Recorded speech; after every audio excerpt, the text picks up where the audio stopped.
Good morning. So first time I met. Yeah, we are meeting first time. Yes. Our co-chair, sir, Professor D.M. Mamata, collaborator, Suresh Chandra Satapathy garu. Last time. Yeah.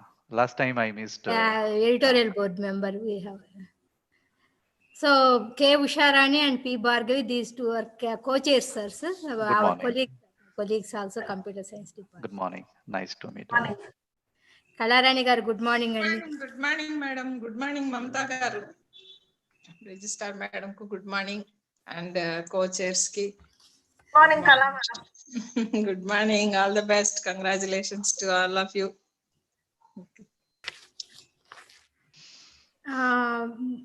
Mamata PVR Reddy garu kuda join ayi unnaru. Suresh garu join ayi unnaru. Murali garu, good morning. Good morning, madam. Good morning, sir.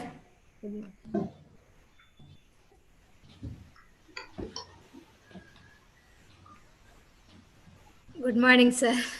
Jyoti garu, all the best, Randy. Thank you. Good morning. Murali garu, good morning, Andy.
So, sir, good morning, sir.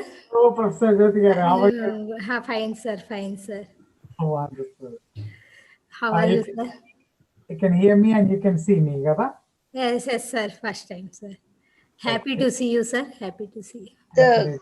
Glad to see you, sir. Good morning. Good morning. Mamata, sir, registrar. Mamta garu, where are you? I can't. You can hear me here? Oh, yeah, right. Now I can see Namaste, you. sir. Namaste. Yes. Thank you. We are privileged to have you here. Absolutely. My pleasure. My pleasure. Yes, sir. So are we about to start or are we waiting? We'll wait.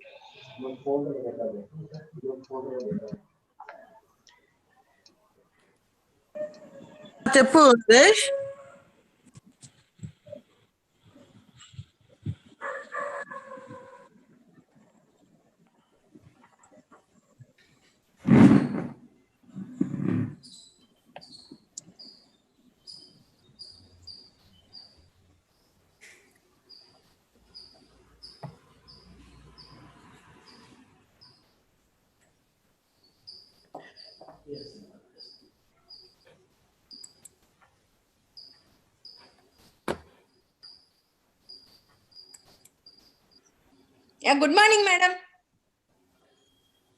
Good morning.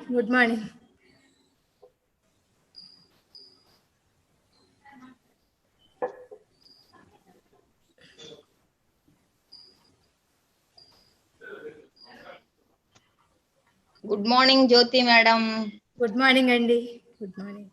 Usha. Usha, Susha. Sudha Usha కనిపిస్తున్నారంతా, కొంతమంది pages ఇది కదా మనకు. So అవునా. ఎవరినైనా కొంతమంది ఆ screen ఈ screen ఉంటున్నారు. That is Close.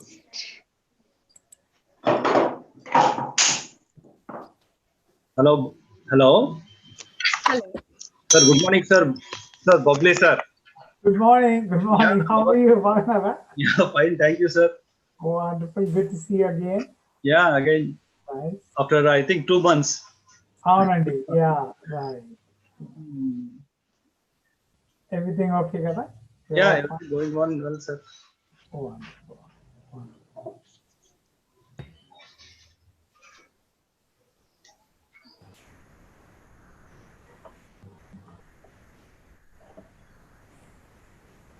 నమస్కారం sir, Murali sir and Mamata గారు బాగున్నారా? బాగున్నామండి. మీరు ఎలా ఉన్నారు? Namaste, Andy. Thank you for joining us. నమస్తే నమస్తే మేడం, Thank బాగున్నారా? Yes, sir. I'm doing good.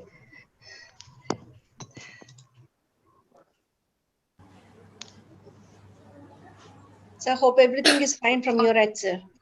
PVR Reddy garu.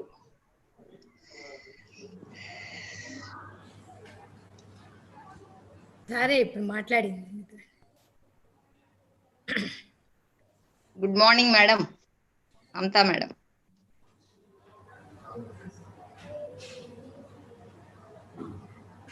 Good morning Syed గారు. Syed.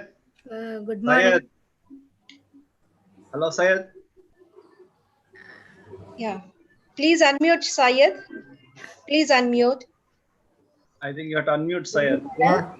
yes. Good morning and welcome, Dr. Syed from Egypt. Good morning, Dr. Mary. Good morning, Dr. Jyoti. Good morning, Morali. Yeah, Good thank How are morning. you all? you. How are you? How is the family? How is the family, Syed? Yeah, they are doing good. Thank you.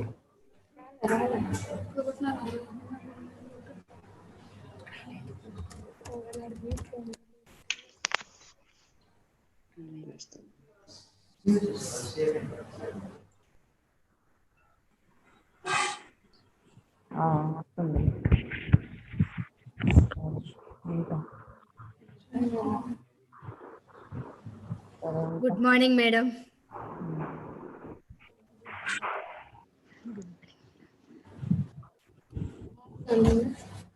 Good morning, ma'am. Morning, ma'am. Our Vice Chancellor, Honorable Vice Chancellor, has joined. Good morning Samuel గారు. Good evening, Samuel Garu. Please unmute. I think he's still trying to connect. Still he is connecting. Good morning Samuel garu. Oh, good morning everyone. Yeah, thank you. Good morning, good morning, Samuel sir. Jones. Good morning everyone. How nice. Jones. Good morning Andy. బాగున్నారా Jones? Rajitha madam the rename చేయవా? చేస్తాను.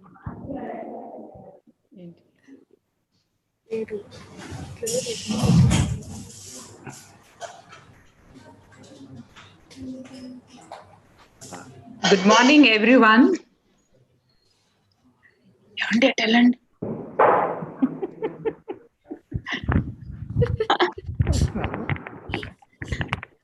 Sir, Professor Anant Babli, I'm happy to see you on a different platform.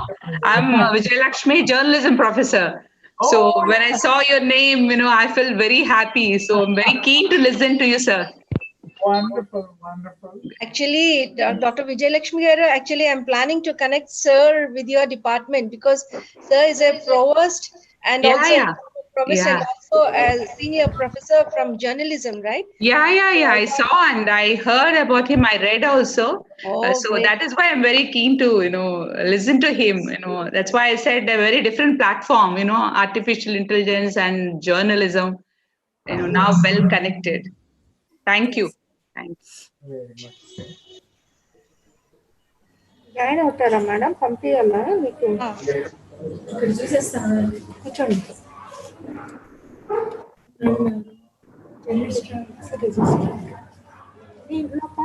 Madam, our Vice Chancellor has also joined. Can we start?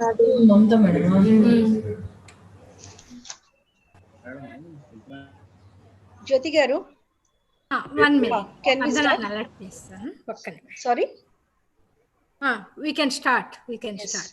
Yeah. Thank you. Participants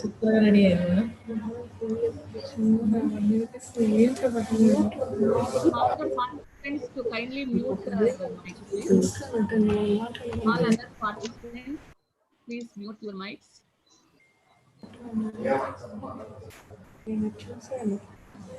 చూడమ్మా నేను ఎక్కడ కనిపించడం లేదు నేనేం కనిపించట్లేదా నేను ఇంట్లో ఉన్నాను రానివ్వు.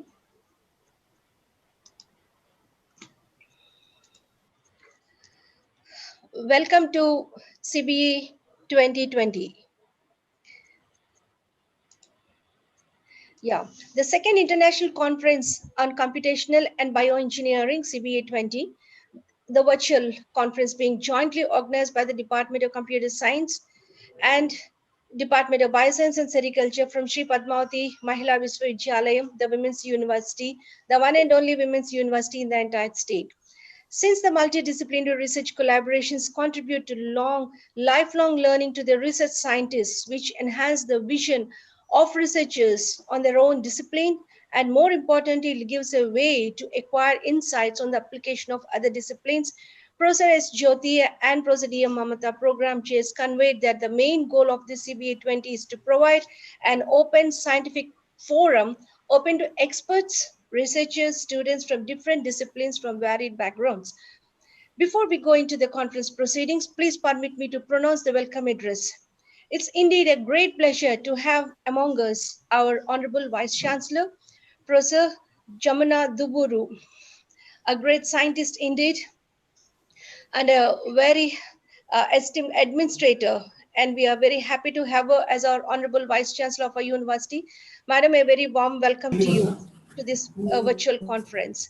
Further, we are highly grateful to our today's chief guest, Professor Ananta Babli Garu, the former provost from Texas A&M University, Campus Christi, USA. Sir, a warm welcome to you, sir, and thank you for taking time to join us. Indeed, it's my delight to invite the keynote speaker, Mr. D. R. Samuel Jones, a principal IT architect from California, USA. Thank you, sir, for joining us. A very warm welcome to you. Further extending a warm welcome to our guest of honor, Professor C.H. D.V. Subbarao Garu, Chairman IETE of Tirupati chapter, and also Professor L. Sayed and L. Sheikh, a senior professor from Zagazig University, Egypt, and Suresh Chandra Satpati Garu. And thank you, sir. Thank you, all of you, for joining us, and we extend a very warm welcome to you.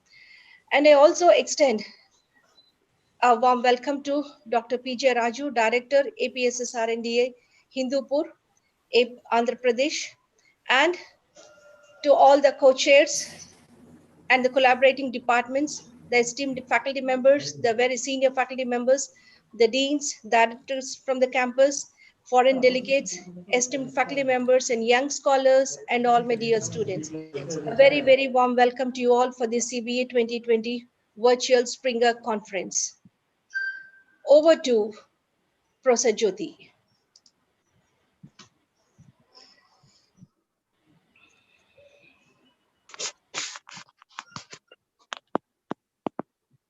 Please unmute, madam. Thank you, Mamata, for welcome address to all the dignitaries. I welcome to second international conference on computational and bioengineering. So the first one is lighting the lamp.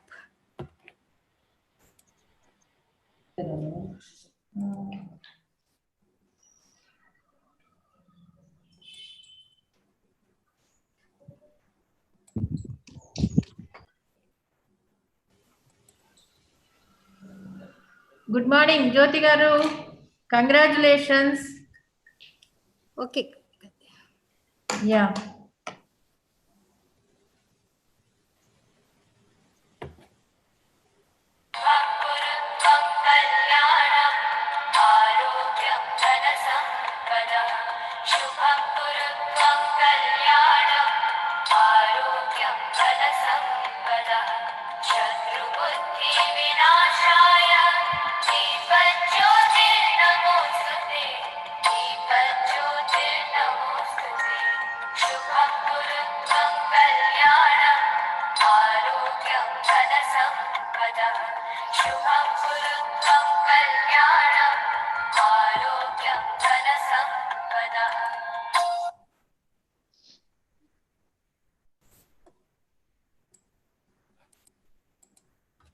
Thank you.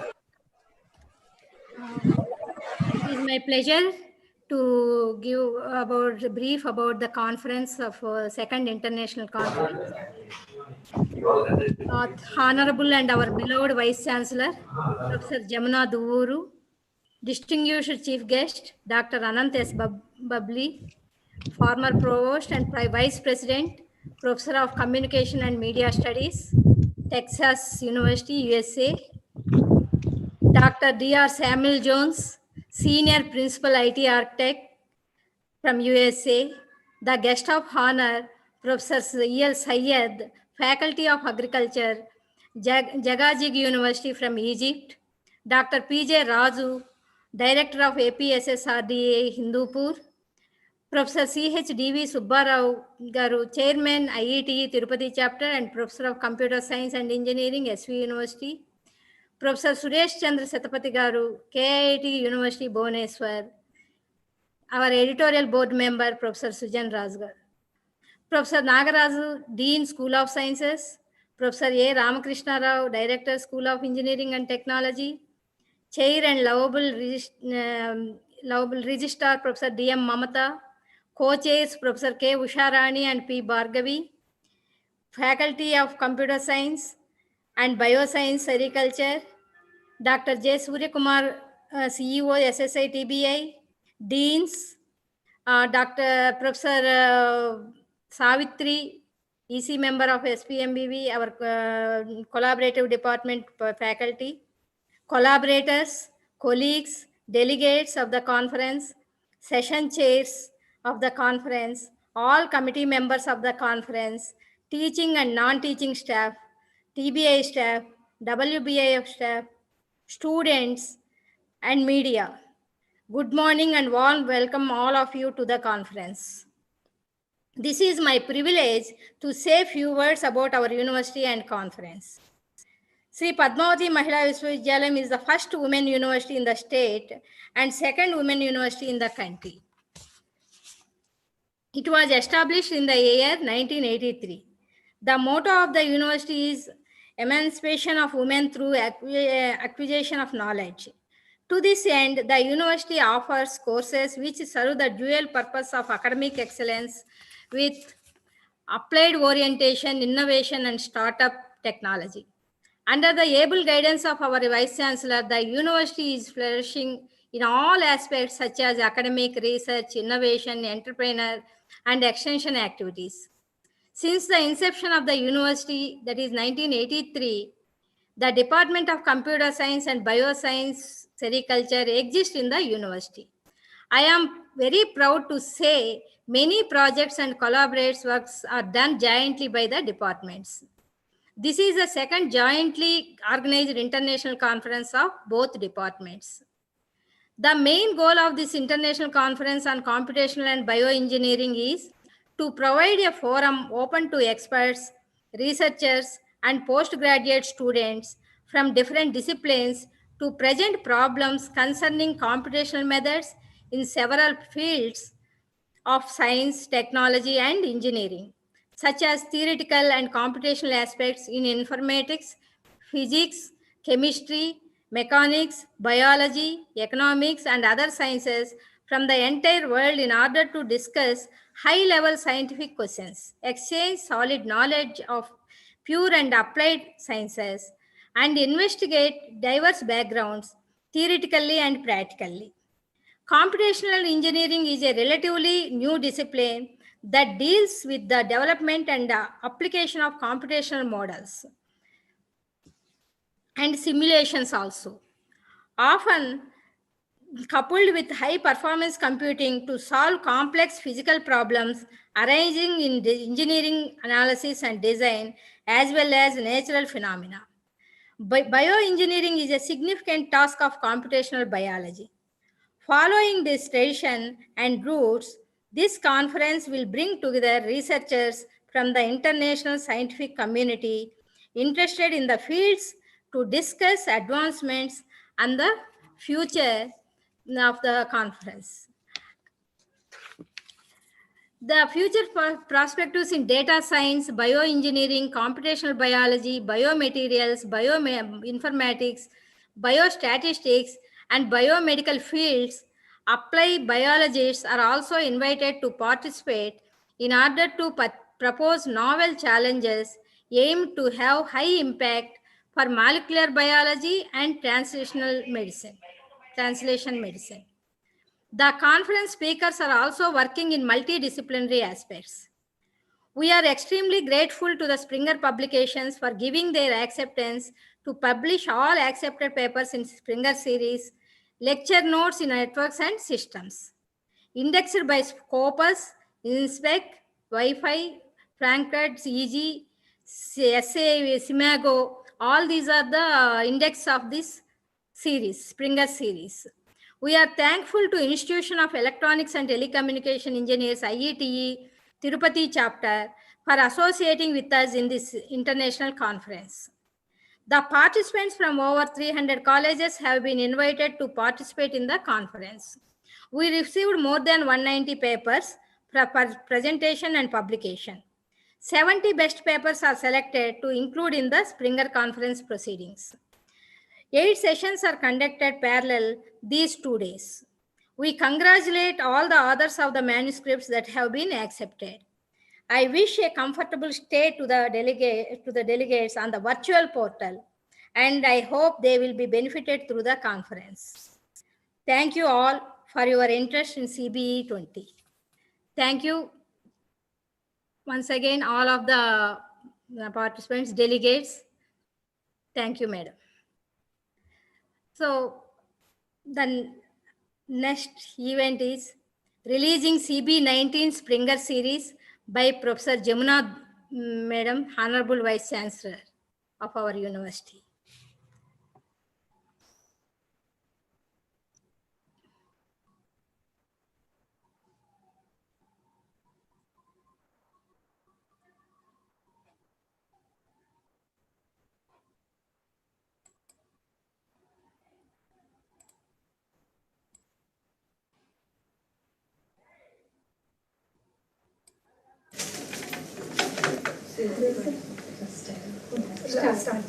So congratulations, and you will have to appreciate her, Video is not coming back. the efforts.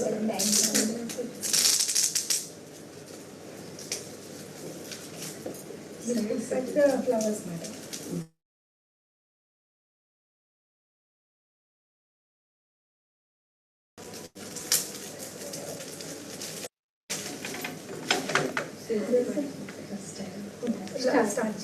So congratulations, and you will have to appreciate her,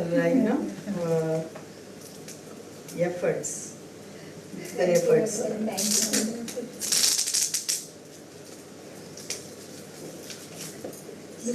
The flowers, madam. Yeah.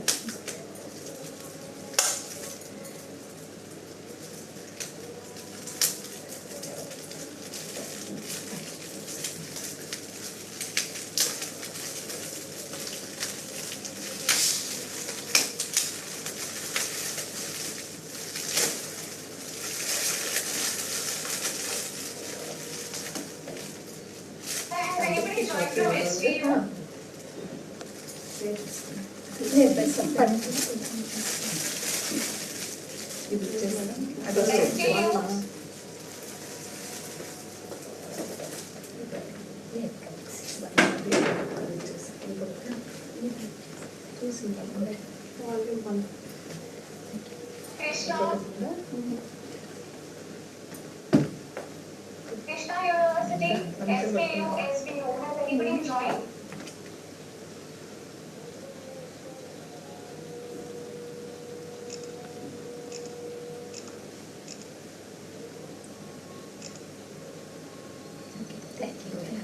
Thank you. All the best once again. God bless you. Many, many more, kind of this. So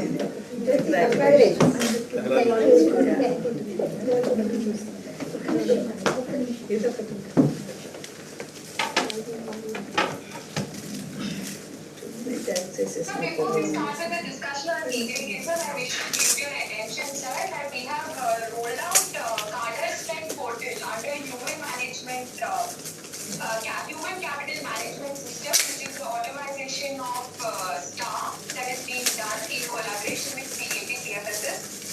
Sir, your nodal officers have been given the user manuals as on the portal. With also Jyoti, Mamata, Chandra, Sujan Raju. Same mother.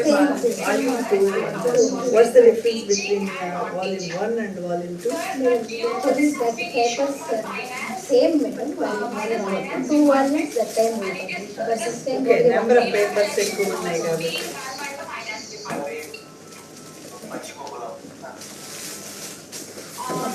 So please note, kindly follow up with your nodal officers on This is HCM. volume 2, మా బాగా focus చేయండి. The finance department has rolled out Carter management portal. All information pertaining to teaching, non-teaching staff, both outsourcing and regular, will have to be filled up on priority basis. So in addition to this, a mail has Best examinations. I know it's how much effort it is. Yeah. pertaining to status of online and offline. Okay, ma. Thank you.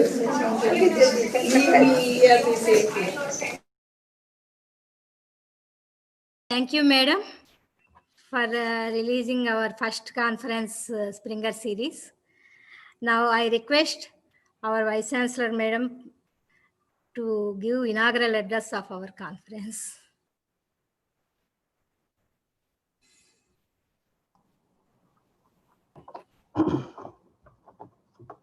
Namaste and very good morning from Tirupati. Today's special guest, Dr. Ananta Babli. Today's keynote speaker, Dr. Samuel Jones. Esteemed guests of honor, deans of constituent colleges, schools, faculty members from various disciplines from SPMVV across India and abroad, dear participants and the representatives from print and electronic media. A very warm welcome from Sri Padmavati Mahila Vishwavidyalayam to this academic event, jointly organized by the Department of Computer Science and Biosciences of SPMVV. As part of the second international conference, I'm very happy to release the 2 volumes of books entitled Advances in Computation and Bioengineering, which is a compilation of selective articles emerged in the first international conference of computational and bioengineering held in 2019, and then edited by Professor Jyoti of Computer Science Department, Professor Mamata of Biosciences of SPMVV, Professor Suresh Chandra Satpathy, Professor Srujan Raju, and Dr. Margarita Favorskia, published by a prestigious publisher, Springer. I'm sure that the articles in these volumes are very useful for researchers and especially young budding scientists and academicians. In line with the recent National Educational Policy 2020, this second international conference involving multidisciplinary perspective is yet another opportunity for researchers to gain expertise in a multidisciplinary understanding, especially again for young scientists, young scholars from various disciplines. Trust You will enjoy deliberations in this two-day international conference. On this occasion, I would like to congratulate the organizers for planning this, a very useful event as part of SPMVV. Thank you. I wish you all the best and nice experience of this international conference. Thank you once again.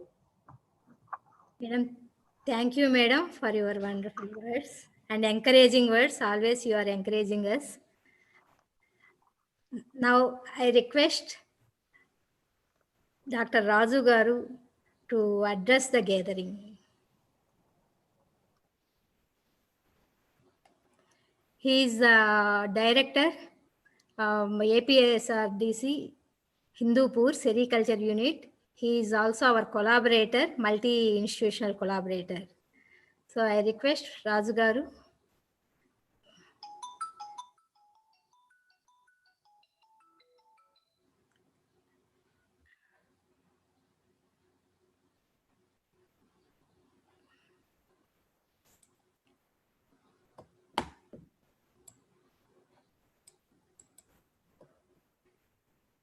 He joined, Mamata, maybe not connected. First he joined.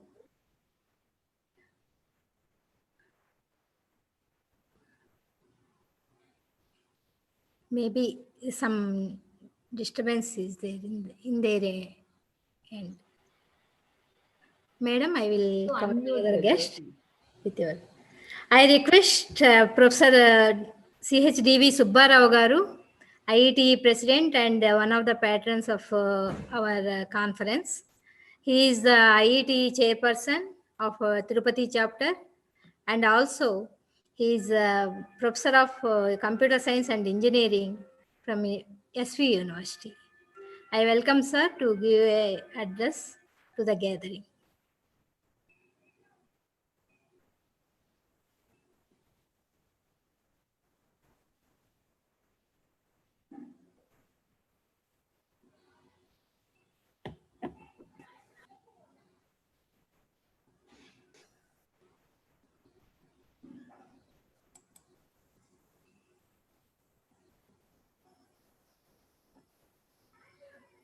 So it is a precious time to introduce chief guest of Professor Ananta S. Babli Garu.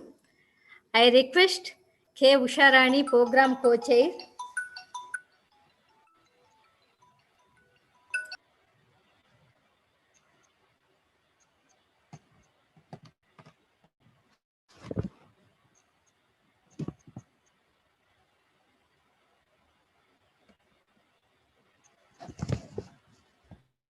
Jyoti, shall I proceed? Madam, Raju garu kuda edo unmute problem edo ayindi, but after Anant Babli garu speech he will join, madam. I request K. Usharani, Professor K. Usharani to introduce chief guest Anant Babli garu. Yeah, thank you, Professor Jyoti. Good morning to everyone. So it's my pleasure to introduce today's chief guest, Dr. Ananta S. Babli Garu.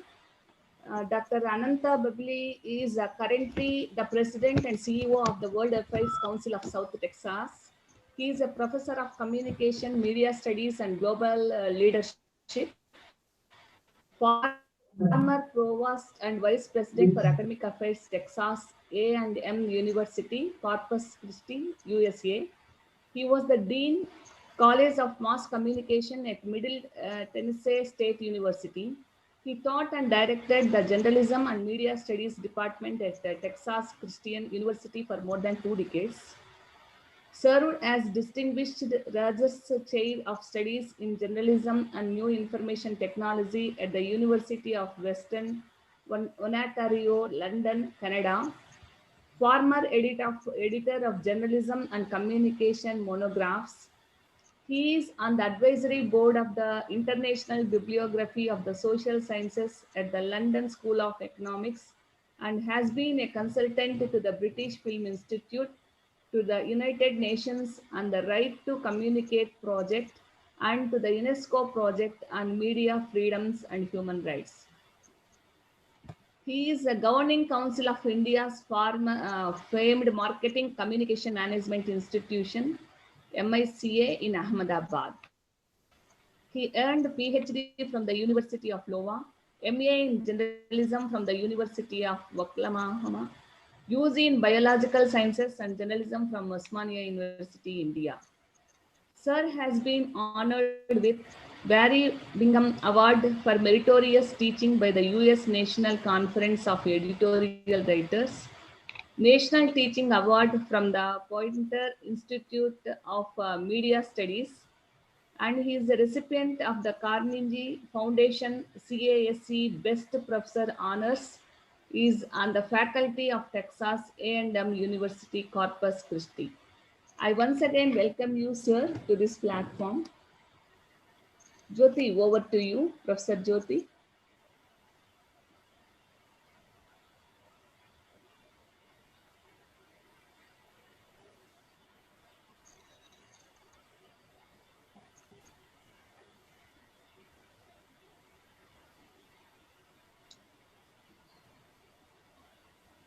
Professor Jyoti.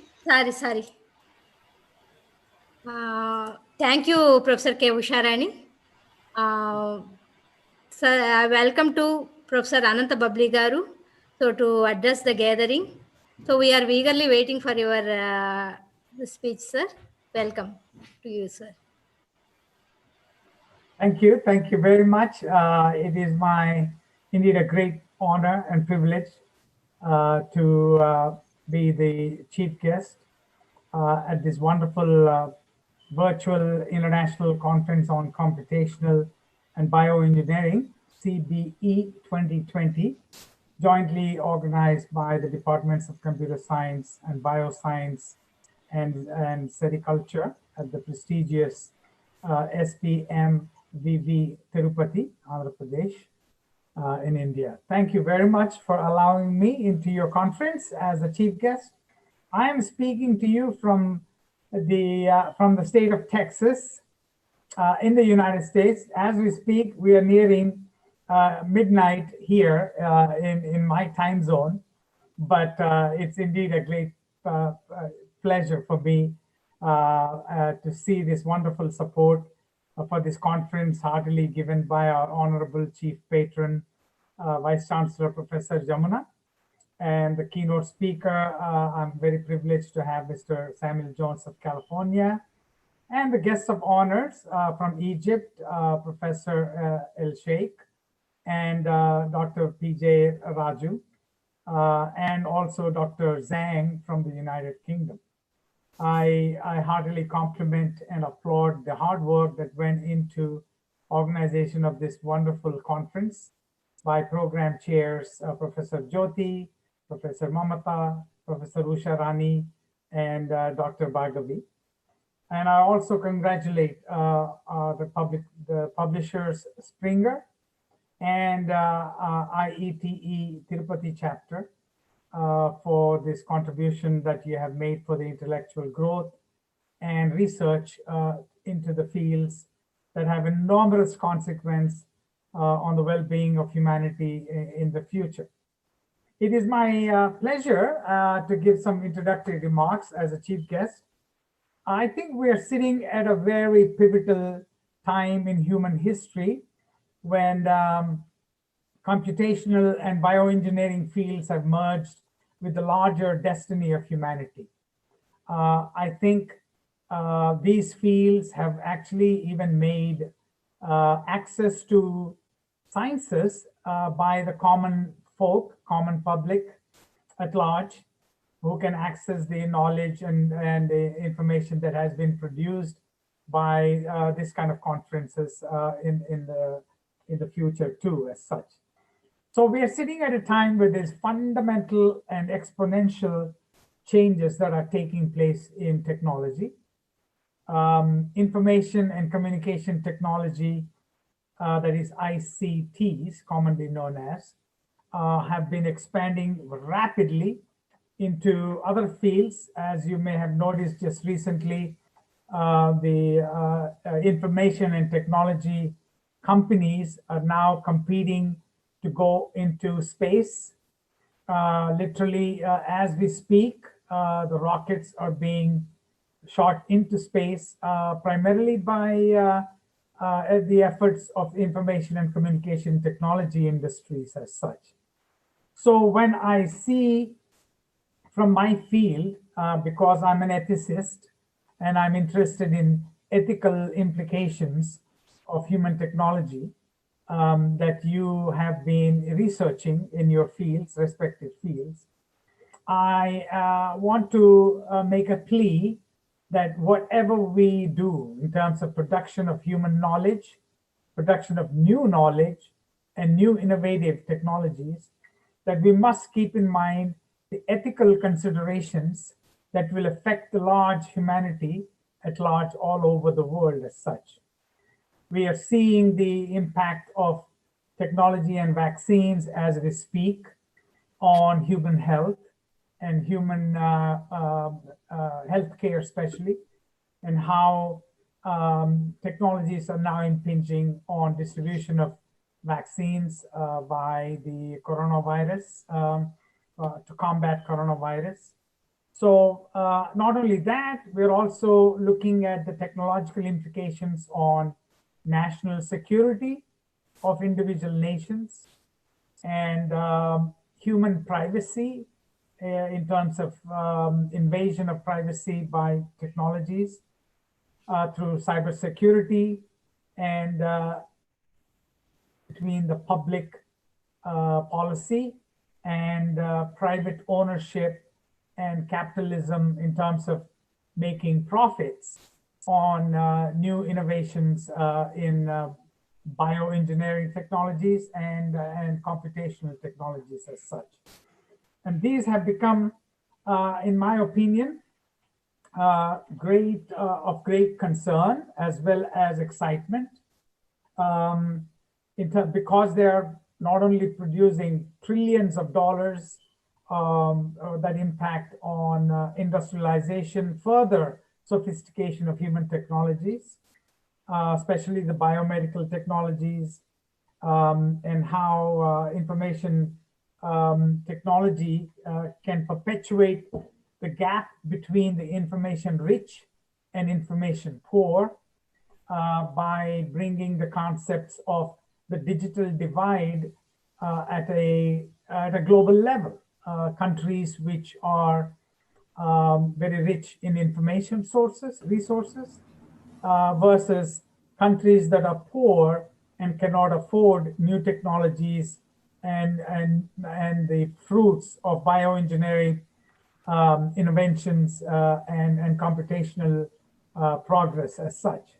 So we have to keep in mind that information technology, communication technologies, and media corporations have now ventured into the profiteering or further sophistication and innovations in artificial intelligence, especially, and how artificial intelligence can be used and abused in terms of how we deal with the ethical aspects of technological sophistication.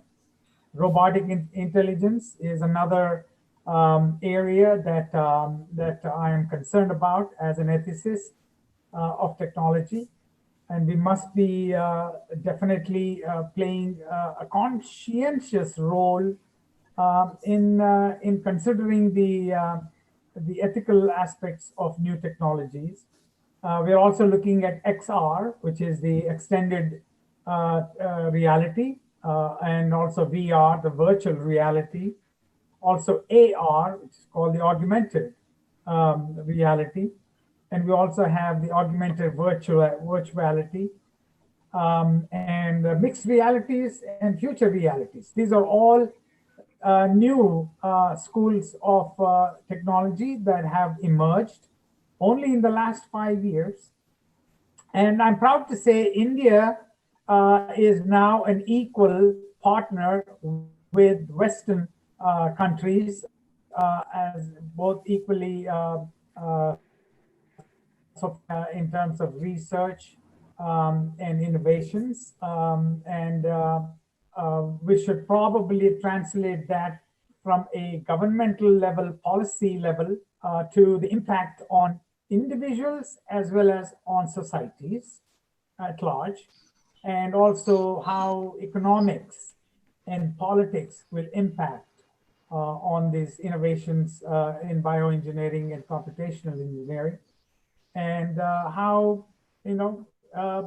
positive changes can be evoked through these innovations for climate change, climate sustainability levels, also human travel and mobility, trade, and also combating pandemic diseases, so that we can define the new normal in innovations and how it will benefit different countries with different impact or at different levels of human technology.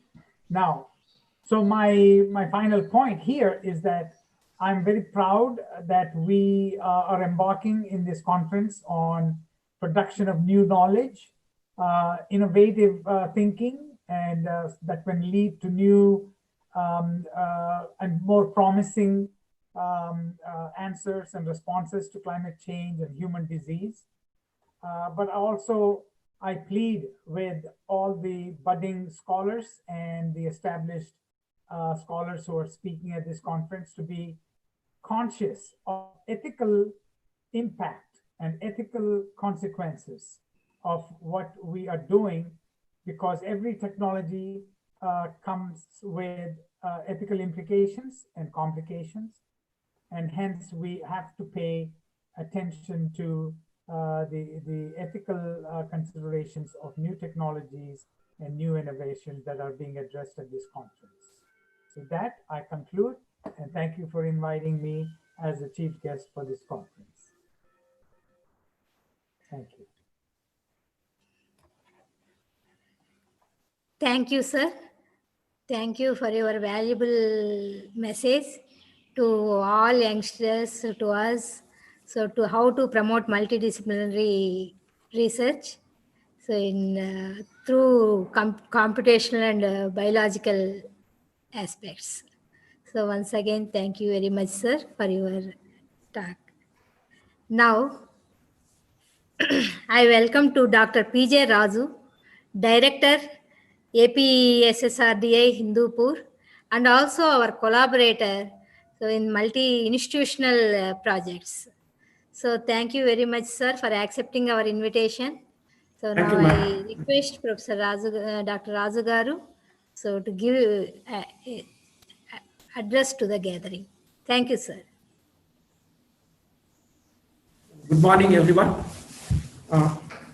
I thank the organizers for inviting me as a guest of honor at the second International Conference on Computational and Bioengineering.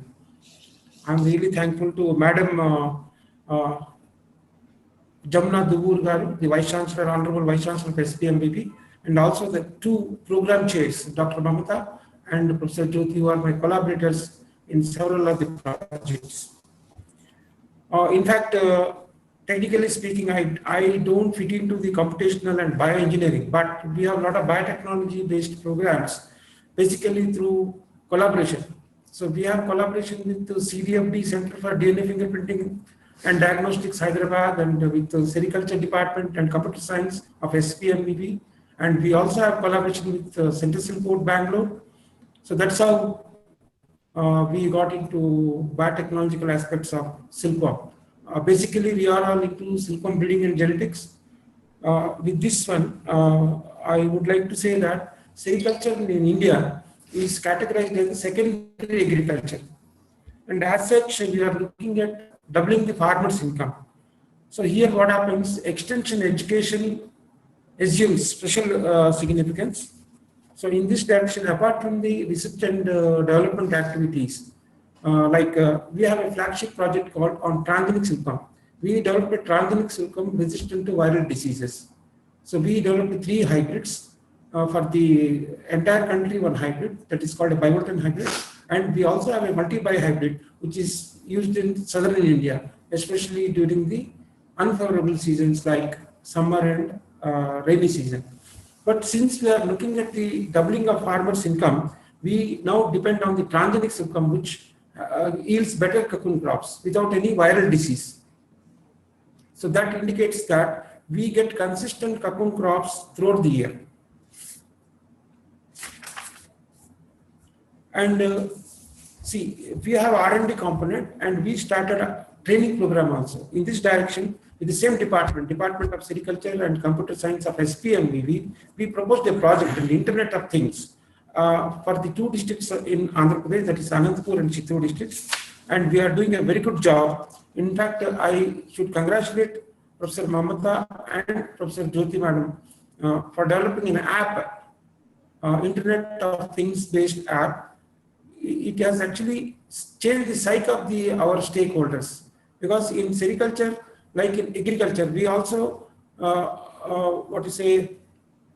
we believe in attracting and retaining youth in agriculture. There is a scheme called Arya in agriculture. So we have taken a similar scheme, and we also had a major project under Rashtriya Krishi Vikas Yojana, cluster approach, because cluster approach will have a multiplier effect. We take around 150 to 250 farmers in a cluster and means distributed across the state. So it has a very good, had a multiplier effect. And as we know, training is not an expenditure. That's what we do. Training is an investment on the farmer, that is the stakeholder. So what we have done in this project, that's a Department of Biotechnology sponsored project, which is for 3 years now. We just completed roughly 1 year. And we have another 2 years to go, and we are giving a lot of inputs, the sericulture inputs, with the money that we have proposed in the project. Apart from that, the Department of Sericulture, Government of Andhra Pradesh, is playing a major role in this project because this is the partner industry, that is the commercial part of the industry. We need to take these extension officials into confidence before we go to the farmers. So that's exactly what we did in the districts of Anantapur and Chittoor, and we are into second phase of this project. It has a 3 years tenure.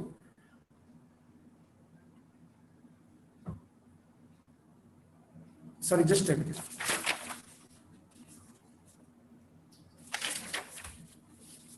This is a project. Then what we are doing is, in this project, we are giving the need-based inputs, because each farmer, they have their own needs.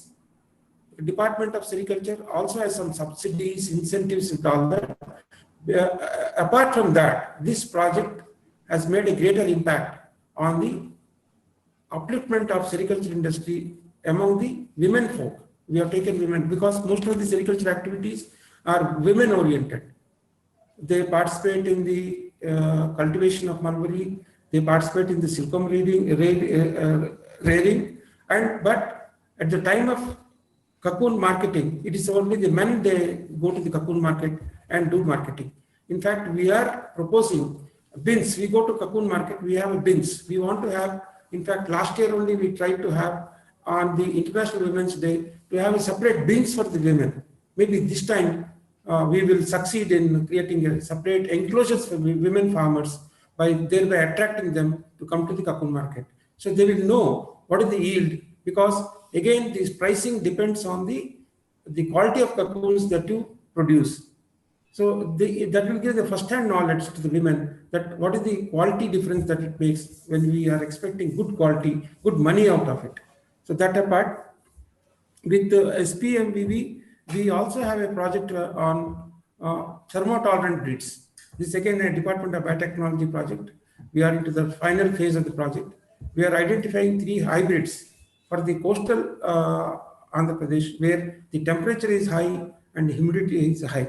The major concern of this project is to have continuous cocoon crops, successive cocoon crops with good yield. So that's our intention. We are also in the right direction in this project.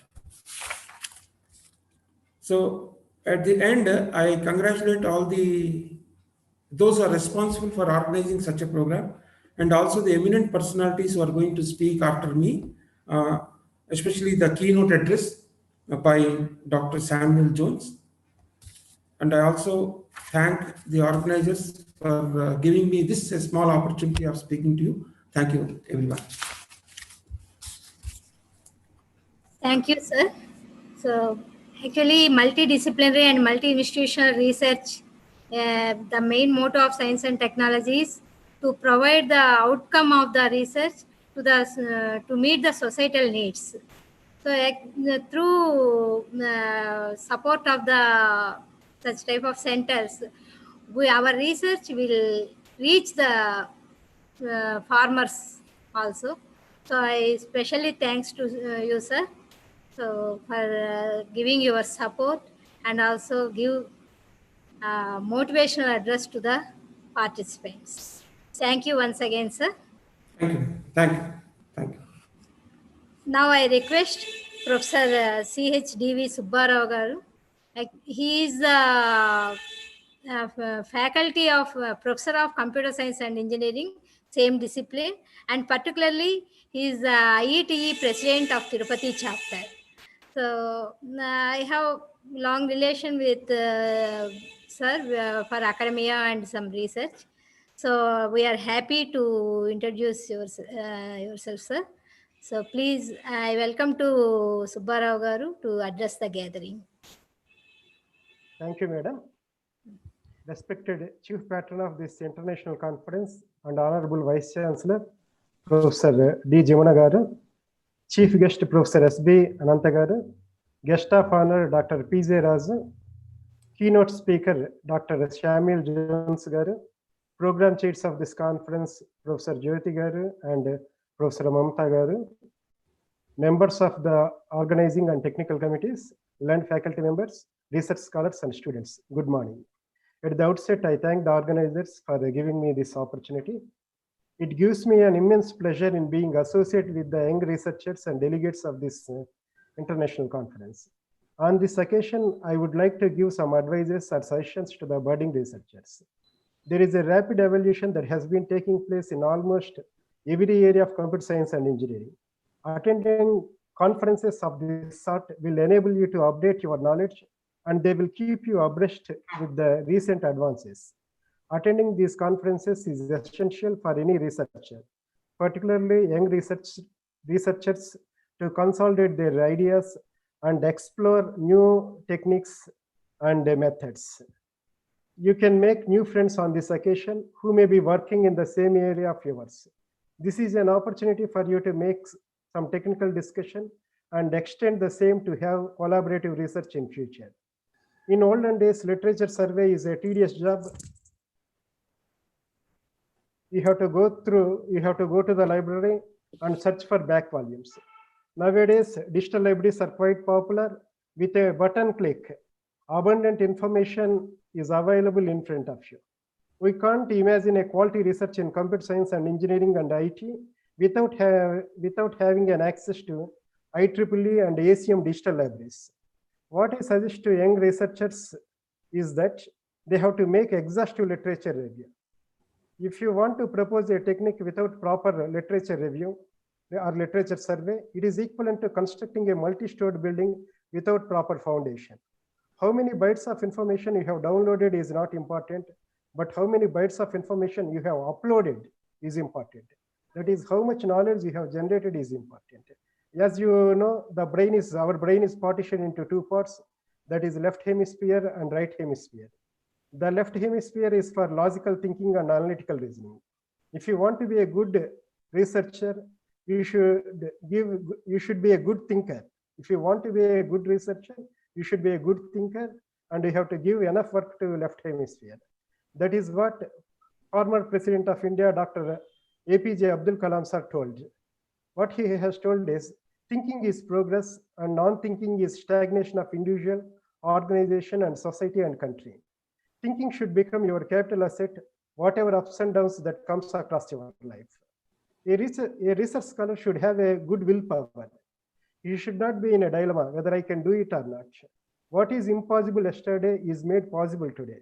I would like to give you an example.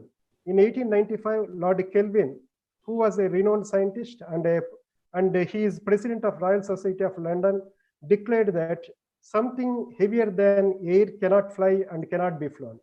But within a decade, Wright brothers proved that man could fly. They invented the first successful aircraft. It is a good example for what is impossible yesterday can be made possible today. Yes, earlier Lord Kelvin told that something that is heavier than air cannot fly and cannot be flown.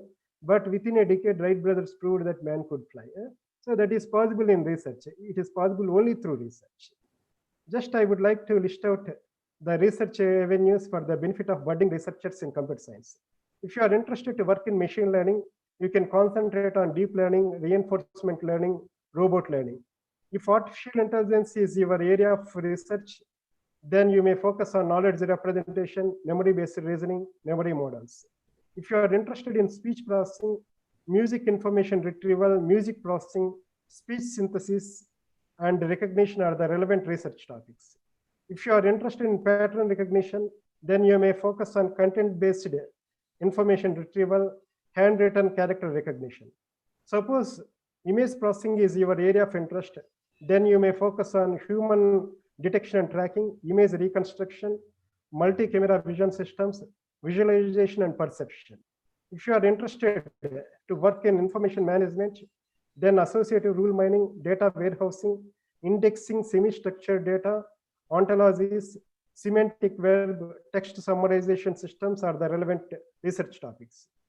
If data mining is your area of interest, you can focus on graph mining, sequence mining, social network analysis, text mining, trajectory mining. If you are interested in computational biology, you may concentrate on bioinformatics, system biology, DNA computing. If you are interested to work in computer architecture, you may focus on cache design in multi-core, memory system design, network on-chip architectures. If compute networks is your area of interest, you can consider ad hoc wireless networks, network traffic analysis, and modeling. If you are interested in compiler design, you may concentrate on high-performance compilers, parallelizing compilers. If you are interested to work in distributed systems, then anonymous remote computation and communication, anonymous remote computation and communication, grid computing, concurrency control, distributed operating systems, load balancing issues are the relevant research topics. If high-performance computing and parallelization is your area of research, you may focus on cluster computing, concurrent programming, cyber physical systems, hardware parallelization, implementation on GPUs. If you want to work in computer networks and security, then you may focus on hardware security, network system security, operating system security, side channel analysis. If analysis of algorithm is your area of interest, then you may consider approximation algorithms, computational geometry, distributed algorithms, graph algorithms, online algorithms, and parameterized algorithms. If you are interested in cryptography and network security, you may focus on cryptography protocols, secret sharing schemes, security multi-party computation. Okay, I think I have taken enough time. I am sure your virtual presence on today and tomorrow in this university is going to be fruitful, and you will get benefited from the proceedings of this conference. Wish you all success in your endeavor. Thank you. I once again thank the organizers for giving me this opportunity to address in this conference. Thank you once and all. Thank you, sir. Thank you, Professor Subbarao garu. So for giving the remarkable advices actually this to the computer science researchers. So definitely they can easily choose what topic relevant to them. So thank you very much for giving collaboration to SPMVV. So to conduct this conference through IETE Tirupati chapter. So once again, thank you very much, sir, for your valuable time. Thank you, madam. Thank you, sir. Thank you. Thank you. So now the time for keynote speech. So we heartily welcome to Samuel Jones Garu from USA to address the gathering with the topic of bioengineering and latest advancements in science and technology. Now I request Professor G. Savitri to introduce keynote speaker to the gathering. Very good morning to everyone and warm welcome to all the participants. And on behalf of the organizing committee for the international conference, I welcome you, sir, Samuel Dadala Garu, to this international conference. This is honor to me to introduce you to the August participants. At present, Samuel Dadala Garu is working as a senior principal IT architect, data platforms, and he is honored with many awards. I quote few, that is a Global Achievement Award and Dean's Excellence Award, University of Malaya, Government of Malaysia,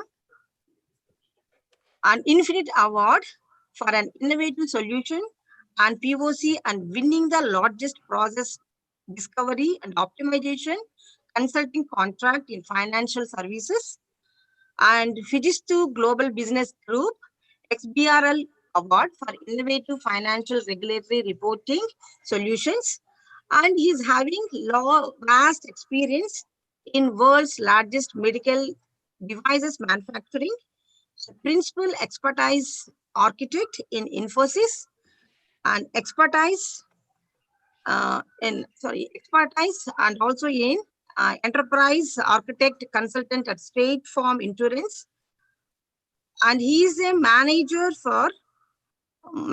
professional services, senior technical consultant at Fujitsu American Inc. Now I request you, sir, to deliver your keynote address, and our participants are waiting very keenly for your keynote delivery. Once again, on behalf of the Department of Bioscience and Organizing Committee, once again, I welcome you for this international conference. I request you to deliver the talk. Thank you very much, sir. Thank you. Once again, I welcome you, sir, to deliver the talk on behalf of the Organizing Committee. Thank you. Thank you very much. Good morning. Good morning. Let me share my screen. Let me know when you can see.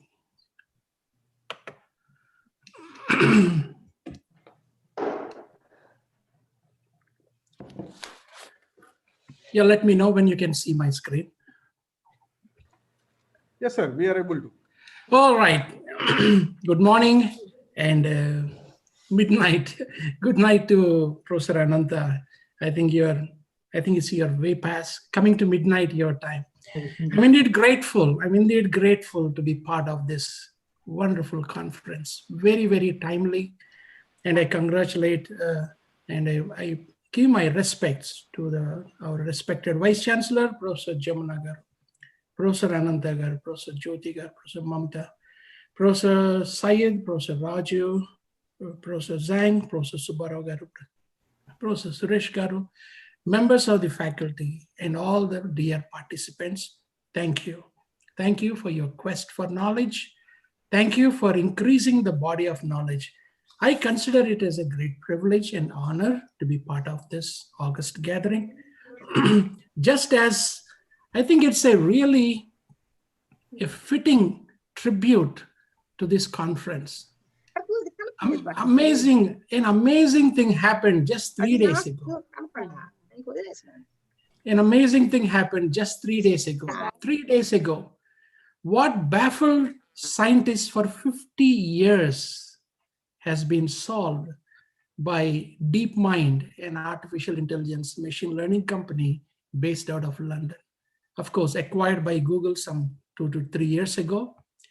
It's an incredible development. Perhaps if only this were, happened some 3 months ago or 4 months earlier, perhaps it could have been in the forefront of COVID-19 vaccine.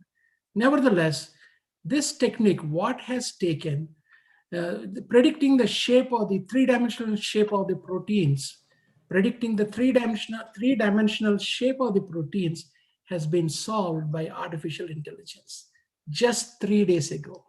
I think this is a tribute to this conference saying that, well, you're hitting the target, bullseye. And this is a remarkable thing, DeepMind, and they rightly named it AlphaGo was the first program, and this is called AlphaFold. AlphaGo was to win the world champion against the Go game, and now is AlphaFold. AlphaFold. And this night back in the year 1972, a Nobel Prize was won by one scientist, Christian Alfensen. He suggested that the protein shapes could be predicted by the string of amino acids. He suggested, and he won the Nobel Prize 50 years ago. And what people have been trying these 50 years, and even they started an international conference, competition 25 years ago, no one came any closer. And this artificial intelligence program, AlphaFold, predicted the shape of the proteins within hours and within minutes accurately. Of course, it's still, and since it's a neural network, it is learning all the shapes of the known proteins and thereby becoming more and more intelligent. You will hear more of it in the days and weeks to come, and it will be in the forefront of the future pandemics, cure for the future pandemics, Alzheimer's, dementia, and very many other drug discoveries, right? Perhaps this is like a fitting context and a tribute to this conference to know that such a breakthrough has happened.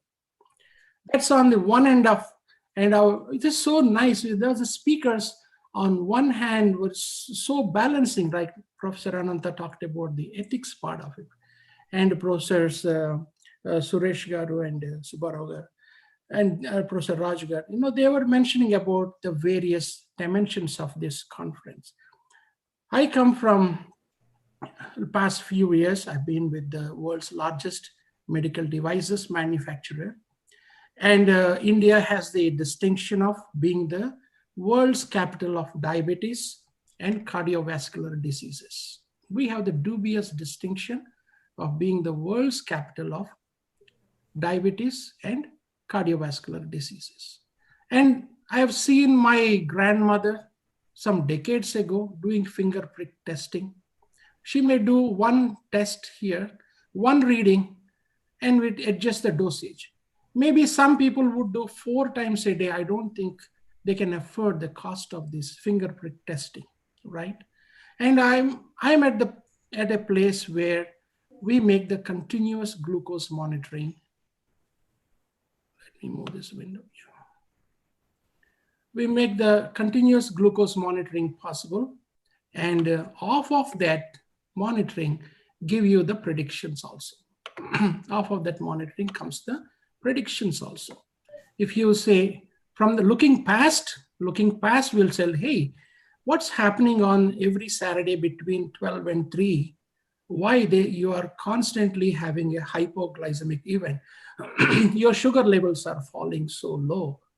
We'll be careful, and what are you doing around that time? It can generate the insight, and we can present to the patients. Or if a patient says, hey, I'm going to eat a tuna salad, immediately it will give an alert, an insight presented to him on the mobile phone. Hey, last few times you had this tuna salad, you went low. So be careful, right? Adjust your insulin dosage and so. So in the midst of, but in a continuous glucose monitoring, I have the privilege of parsing and deduplicating the data and plotting the CGM value. CGM is continuous glucose monitoring value every 5 minutes and continuously show.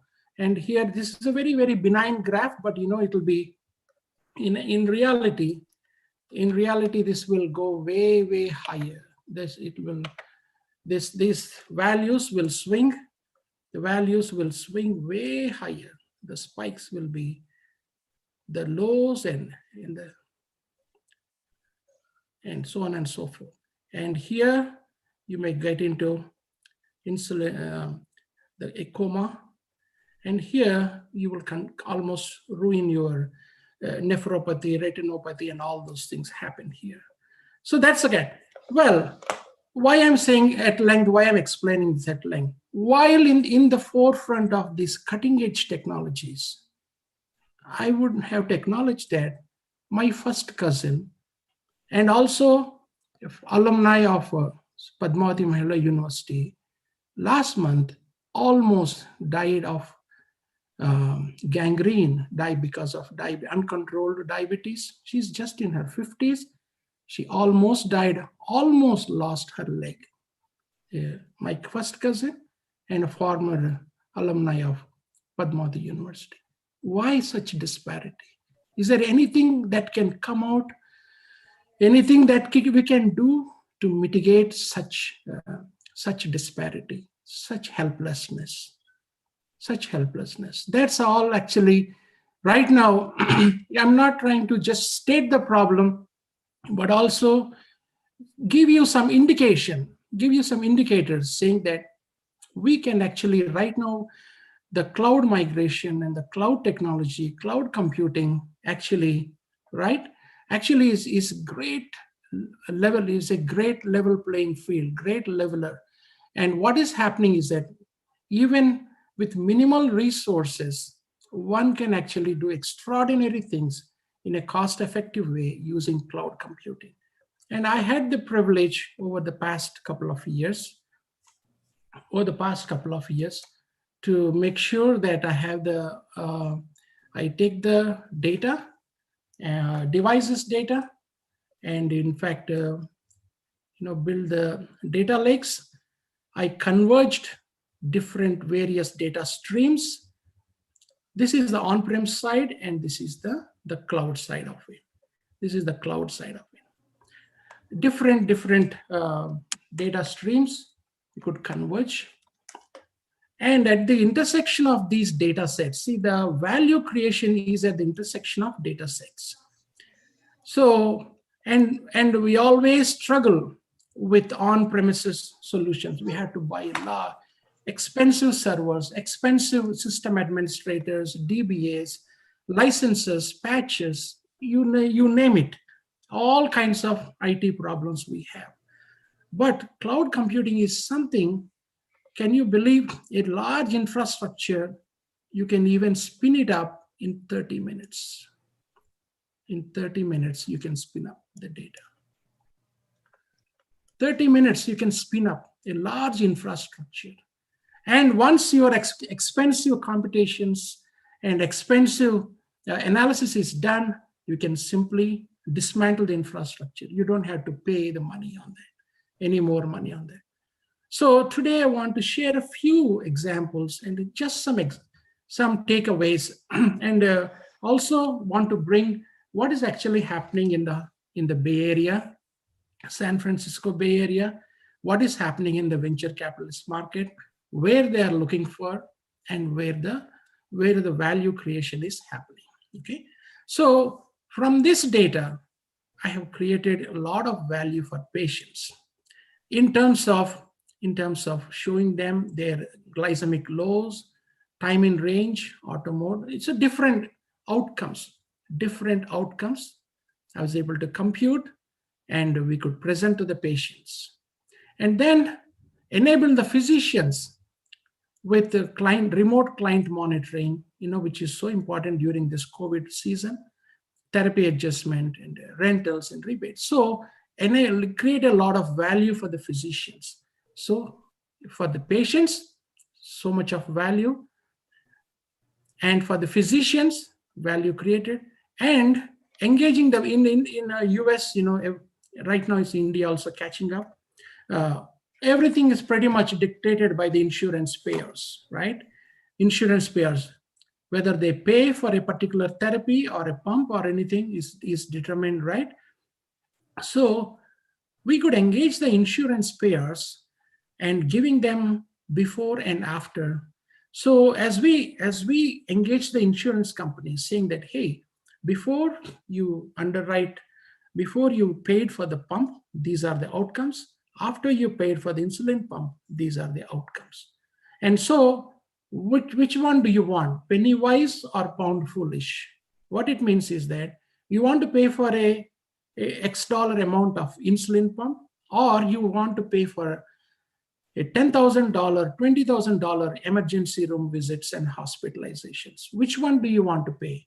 So the insurance payers were on board, right? They say, yep, it makes much more sense to put them on these therapies and monitor them. And then we could engage the device manufacturers, and we can bring in lots and lots of partnerships. That's the key. This is not PHIR, it is FHIR. It's an interoperability standard, FHIR standards, okay? So bring in the partners, what happens? So this is a diabetes devices data, but if you want to bring in fitness data from Fitbit or some other Fitbit data, fitness data, or nutrition data, you can create a lot of value proposition. It's a win-win situation. So I only stopped at 5, but there are way more other value creation.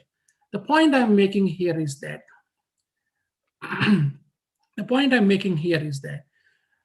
from, first of all, the enablers are your data aggregation and your cloud migration and your artificial intelligence, machine learning. And I call it as distinguish through disruptive algorithms. Distinguish through disruptive algorithms. So VBHC is called value-based healthcare.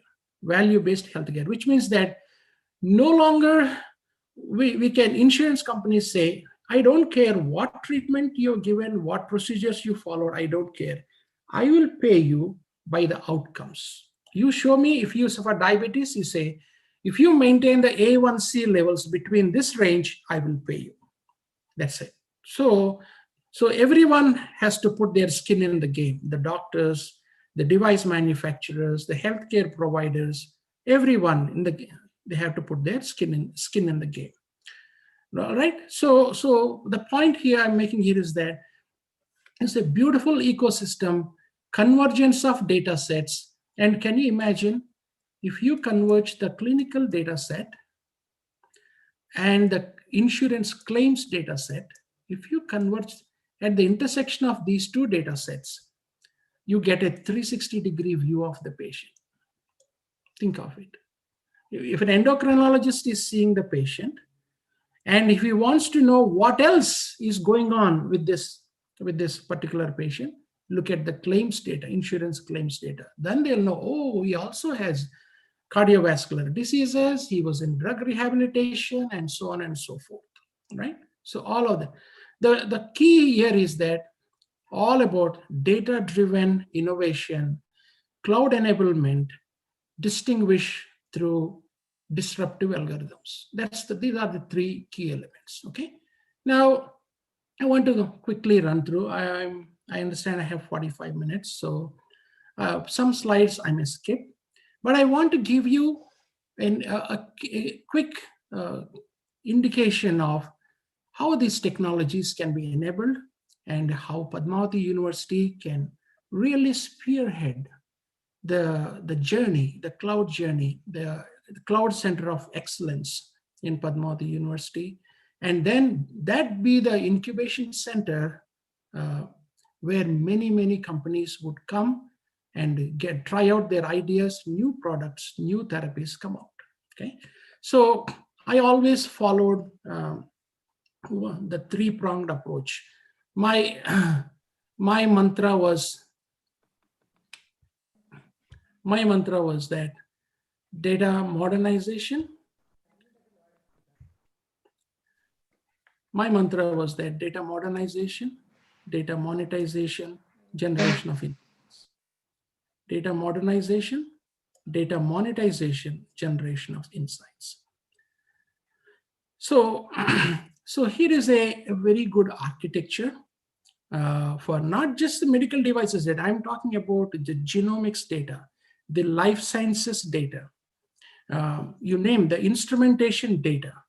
Now, how you can, I will show some of the architectures also. So, and I'll keep it at a level where, the audience can appreciate, okay? But some, it is very well known. For some, it could be a little over their heads, but nevertheless, I'll try and try and keep it at a level where all can participate. So data modernization, data monetization, data monetization and insights. Okay, so it can be any kind of data set, and you can have the real-time streaming of data distinguished through disruptive algorithms, high availability, disaster recovery, scalability, and also be the regulatory and compliance. Right? How to meet all of those needs. How to meet all of those needs. And here we are looking at the data-driven innovation. And one of the key things, from the people from the computer science, this is one you can remember, is that the microservices-based architecture. Microservices-based architecture. And then you can have the code modules below. Here, one key thing is, this is all quality management system driven, QMS driven, okay? QMS driven. Now, what happens with the QMS driven is that if you want to change one, you make one change, only the related modules need to be tested. You don't have to test the whole regression testing end to end. And you can deliver the insights, insert data, actionable intelligence, and you do the insights generation. You can deliver the insights to patients, you can deliver the insight to physicians, to partners. So in the context of life sciences, you will have your scientists, data scientists, researchers, collaboration with other universities and R&D organizations, collaboration with industry, collaboration with the regulatory agencies, right? So you can have all this real-time ingestion of data, and you check out all of your algorithms, fine-tune those algorithms, have an architecture that is fully high available, disaster recovery taken care of, scalability taken care of, right? So that's the kind of leverage you have when you move to the cloud. And I'll go a little easy on this one. So for example, the major players in the market, the major players in the cloud market are the Google Cloud and the Amazon Web Services and the Microsoft Azure, right? And by far, 70% of the market is held by AWS. This is around 12, and this is around 20. Oh, this is around 18, yeah. But now it's slowly changing. It's now coming down to like 60, 22, and 18. But AWS was the first to the market and had a lion's share. Once upon a time, it had 87, 90% of the market share. So any of this cloud, right? Any of these clouds, you can select the right amount of, right amount of compute, storage, network. And of course, later on comes the secure. Compute, storage, network. Right. So you can choose what specific services you want to utilize and kind of have a clear cut. When, for example, you say, is your data structured or unstructured? Suppose if I say, oh no, my data is all JSONs, it's not a relational data, JSON, okay, use your cloud storage. And in Amazon, it is equivalent to your S3 bucket, right? So simply, so you will have all of this kind of flowcharts to determine. Next, I want to show you just at a high level, just I want to show at a high level various services. Don't get overwhelmed with all of these services. No one in the world knows all the 138 services. All you need is just 10, 12 services. All you need is only just 10 to 12. When you are in the scale of, see, I understand now, a lot of your data you are managing through your desktop, a little bit on the laptop virus comes, all your research work gets wiped out, or you manage through the thumb drives. No, it's all extremely difficult stuff, extremely vulnerable mechanisms in place. But here, I want to encourage I want to encourage you that you have a beautiful set of services in the cloud. So here I'm using example of Amazon. For example, you want to store hundreds of terabytes of data at a low cost. See here, you can go at as low as 2 cents per GB per month. It's something like $20 per terabyte per month. But even if you say that is also hundreds of terabytes of data, but even say if that is also expensive, you can push it down into the Glacier. And you save, there is a 20 times cost savings if you push to Glacier, right? So you have a very nice path. Let the data first land in S3 bucket in the cloud, and from there trigger various services. Various services for processing them, like the Lambdas and the EC2 engine, right? To process them. So remember the 3 keywords: compute, storage, network. That's all. So, and then you can choose what kind of databases you want, what kind of databases you look for. So if it is relational data, for all your SQLs, you can use RDS. And then for NoSQL data, you can use your Dynamo. For your data warehousing, you can use Redshift. And for caching, Elasticache. What is the point I'm making here?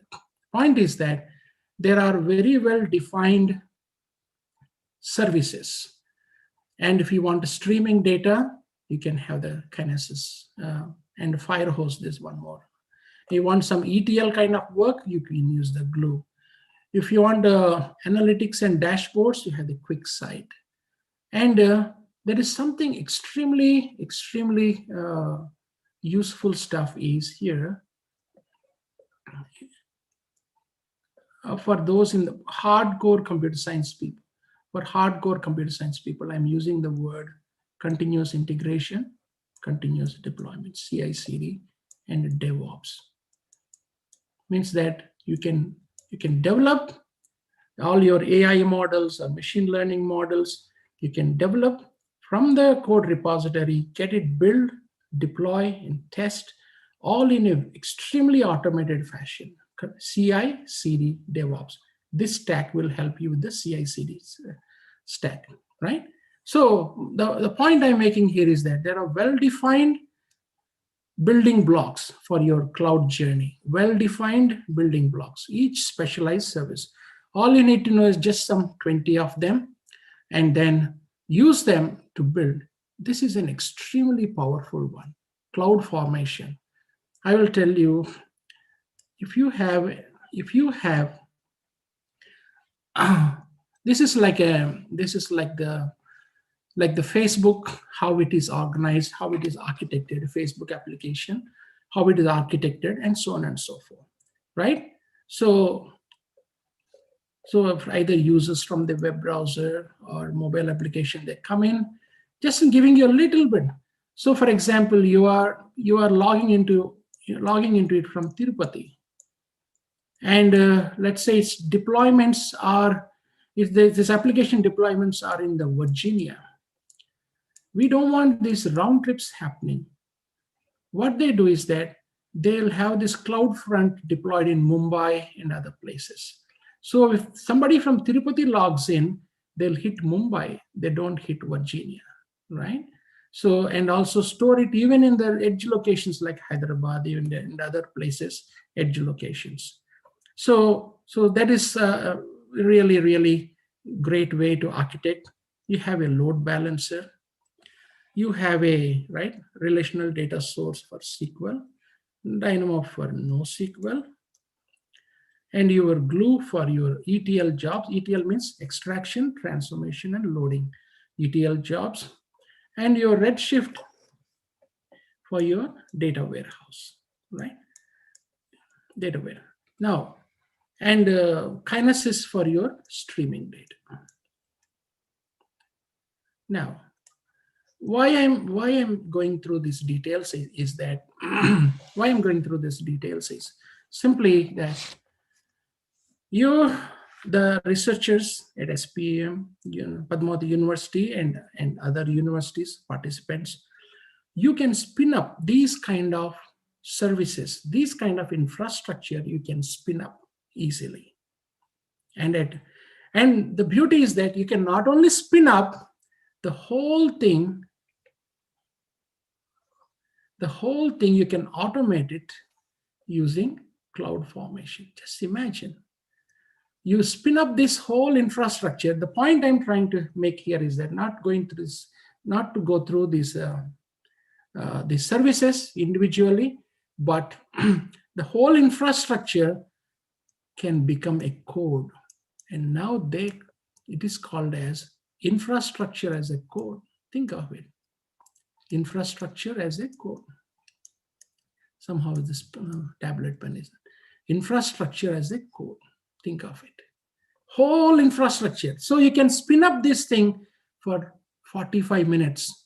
Run a very computationally intensive deep learning or convoluted CNNs and other machine learning models. You run them and dismantle the whole thing and just save this XML file. Next time you want it again, spin up, just run this code. Maybe in under 15 minutes.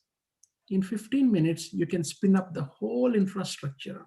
Why I'm saying this is that if you go here, I was talking about cost optimization, right? So there are 5 pillars of well-architected framework is operational excellence, security, reliability, performance, and cost optimization. So again, this is a great equalizer. Cloud is a great equalizer, and people and universities and research organizations, even on a small budget, can do extraordinary things. And one of the, you all know this principle in the USA and other countries also.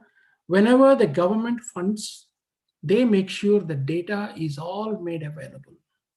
So when it comes to the data science part, is the key, the most important ingredient required in this data science field is to ask the right question. To ask the right question. That's the number one thing. All others are details. To ask the right question. So when the slide comes, I'll explain to you. Here is a system. The point I want to make here is that you can actually collaborate with other universities and research, other universities and other R&D organizations and your industries on a secure network. On a secure network, you can have these connections, IPsec, VPN tunnels, transit gateways.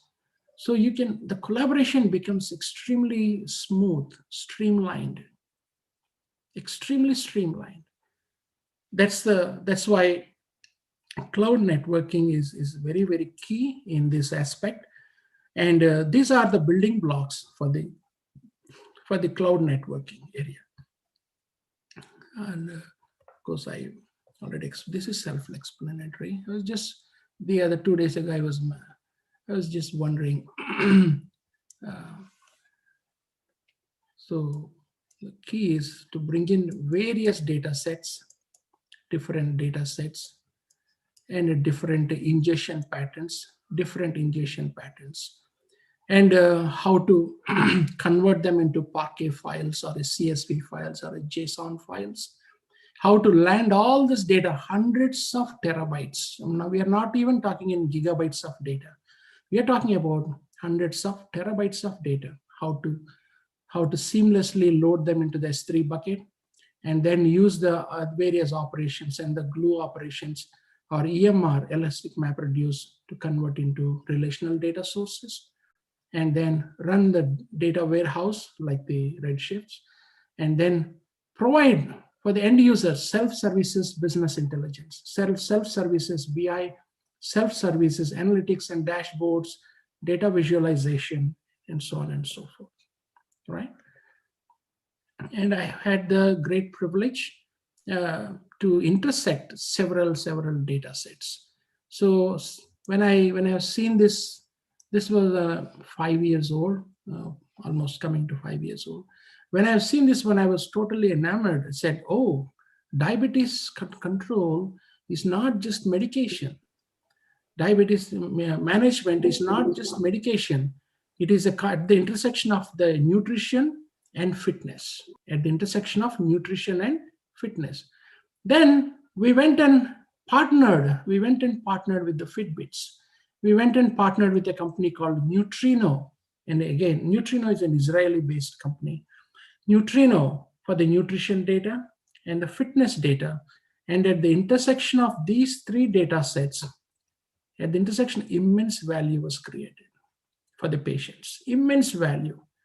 But again, the undergirding building blocks, we should always have an eye on the undergirding building blocks, okay? What are the undergirding? Data aggregation, data ingestion, data lineage, data governance, right? Data cleaning, data cleansing operations, and so on and so forth. That's on one side. On another side, it is the compute. Another side, networking. And another side is disruptive algorithms. At the convergence of these four dimensions, we create immense value, innovative products, therapies, and solutions for the industry. And very quickly, what is happening? Most happening space,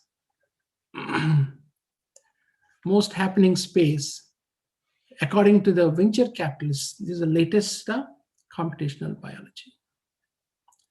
And what is the most happening place? San Francisco Bay Area, Boston, Israel. This is from the venture capitalists. I'm not from any researchers or anything. This is from the industry. That is where they're putting their money. Right now there are 90 companies with 20 billion and above valuations in this space. And they're funding it very, very aggressively. All they're asking is that build bioplatforms. This is the key takeaway from them. Build bioplatforms. And obviously it'll be on the cloud enabled, cloud journey. On that bioplatforms, build your IP, automation of the workflows, and data storage and compute. Build bioplatforms. On this, build your IP. Number one is build your IP. Number two is that invite partners onto your platform. Invite partners. And they begin to create their IP and their data, which will flow into your bioplatform. And it's a self-feeding. And it will grow and grow. The ecosystem will grow and grow.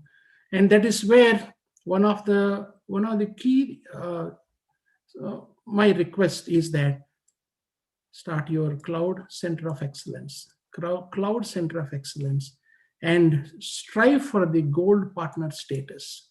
Strive for the gold partner status with any of these. You can choose any one of them, Microsoft or Amazon Web Services or Google Cloud, any of them, but gold partner. I want to leave, for example, one company by name Bright Insight. Bright Insight, they built a nice platform on Google Cloud and they made their own IP and they invite a lot of these companies, the top-notch companies. They said, hey, what you struggle on your on-premise infrastructure for years, on our platform, you can accelerate on our platform, and in the cloud, you can actually do it in days, right? Bright Insight. So the venture cap, this is from the venture capitalists. Where they're putting their money is that space is computational biology, and the happening place is San Francisco, Bay Area, Boston, Israel. And they are the key three things they're asking is that build bioplatforms, generate your bio IP, and on that, build an ecosystem of partners. And from there, further enhance the products, services, therapies. Coming to it. And so I have made my own framework over my journey there. On the journey, my ask was very simple. My ask has been very simple. Just build a data lake. This is my ask. Build data lake. First, I've done it on-prem. Then I have done it for the cloud. Then first for the US, on-prem and cloud. Then for roughly 65 countries, 65 plus countries, right? This diabetes data for all of those countries, I was able to manage. And then on that data platform with the data engineering pipelines in place, I had this beautiful framework, one by one, went on to build patient engagement applications. Don't mistake that I was the author for the patient engagement. No, that's not what I'm saying. This has enabled the patient engagement applications.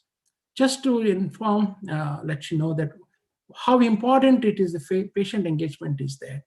Research shows that just this one thing will give you 700% increase in the outcomes, positive outcomes. Think of it.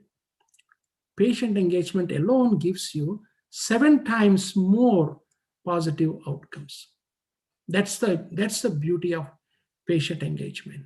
Either enable the patient. I understand, I just heard that you launched an IoT-based mobile application. We congratulate you. And maybe you can migrate that application to the cloud and make it more scalable and highly available, and add more modules, more algorithms on that one. You have now the mobile applications for the patients. Then went on to support applications for coaching, patient coaching. Historical view. Can you imagine the patient has when a healthcare worker is talking to a patient, they can see on a timeline like 2 years worth of data. 2 years. What was their glucose levels? What were the insulins? What are the other actions? What were the contact points? Everything. Sensor wear, pump wear, and all the data. 2 years of that data is readily available, plotted. That can be driven through this clouding. Of course, you can do it on-prem, but at a very great cost, and may not be that scalable. But in the cloud, because countries like EU countries have a very strong GDPR, global data protection controls there, very difficult rules. And some other countries like China and Russia say, you cannot have our data anywhere in the world except on our soil, except on our. So when you face such challenges, cloud is the only way you can. Then we have the application for the physician engagement, for various devices data parsing, and engage the insurance payers. I already explained to you. Show them the outcomes before and after, payer engagement, right? So that resulted in the better reimbursements. So insurance companies are more than happy to partner and write this one, okay? And then this is one of the world's largest data aggregators, Optum, the clinical data and claims data. So digital health, partnerships, Fitbits and the glucose and other things, visualization, regulatory, field corrective action, value-based healthcare. And for the cloud journey, some of the building blocks are the data obfuscation, means that how to de-identify the data, how to do the double encryptions, how to migrate hundreds of terabytes of data to the cloud. What are the various patterns you can have? For one time, you can use a thing called Snowball. For near real time, you can use something like Informatica Cloud, so on and so forth, right? So by having a framework like this, unbelievable value has been created for all the stakeholders in the landscape, all the stakeholders, from sales, marketing, regulatory, field corrective action, all quality engineering, all the way to physicians, patients, partners, payers, and other digital health initiatives, right? So as I mentioned, data modernization, data monetization, and insights generation. These are the three key tenets by which I have modeled my work and met with some great success. Okay, so this is how I'm coming to the end of it. And I will just like a summary, but I wanted to just clearly point out that there are some building blocks. There is some price to pay, right? There are some internal skills to build. These are some of the building blocks that you need for your cloud journey. API gateways, because this is the way all your partners and third-party consumption will happen through API gate, both inbound and outbound. You will need different de-identifier. Some of you are very good on this Python, and you also have something called your faker class, and you can do a lot of this. And you have the encryptions using KMS, key management, KMS encryptions, so on and so forth. I want to go into all of those details. Some of those in the software engineering side, your DevOps, and continuous integration, continuous deployment, CI/CD. So all these are your cloud journey building blocks, and these are your milestones to hit. I'm just saying that it will really, really pay off to partner with. So I've done this way back in 1996 to 2001 in Malaysia. I would set up some center of excellence for design, center of excellence for manufacturing, center of excellence for visualization, and served at least 300 small and medium industries from Federation of Malaysian Manufacturers. One fine day, I don't know how, I was appointed to the Ministry of Science and Technology Industry Grant Scheme. COVs really, really work because the vendors, they trust us, the industry trusts us, and we are the guardians of the IP generation. We are the guardians of the trust of the vendors as well as the industries that depend on us. So, and get this accreditation from this one. And again, develop. This is the one back in years ago. IIT Kanpur. My textbook was the textbook name was Data Structures plus Algorithms is equal to Programming. That's the textbook name. This is, I'm talking about almost 30 years ago. Data structures and algorithms equal to programming. So disruptive algorithms is the way, distinguish through disruptive algorithms. And every time handling the data, keep this in mind: data modernization, data monetization, insights generation. And this is the latest from the Silicon Valley venture capitalist community, is that they are looking for companies. They are willing to fund at least a couple of $1 million for any company, any organization that comes by building bio platforms and then build the ecosystem. So it becomes a one-stop shop. And of course, healthcare life sciences is a rich domain. We need the cutting-edge products, therapies, and services. As again, I pointed out in my second slide, no matter what, no matter how many technological advances we may have, remember, we should always remember, right in the midst of all of this happenings, right, there are people, patients suffering helplessly. As I said, my first cousin almost lost her life last month. She's alumni of SPM University, almost for diabetes, for lack of diabetes control, and the gangrene had set in. Very bad situation. So how we can do the translational research? In a simple way, we don't have, in India, we still don't have insulin pumps, but you can have, for insulin pens, you make a smart cap. For insulin pens, make a smart cap. So through the smart cap and tied up to a mobile phone, you can send instructions on insulin dosage, or how much amount of insulin that patient had used.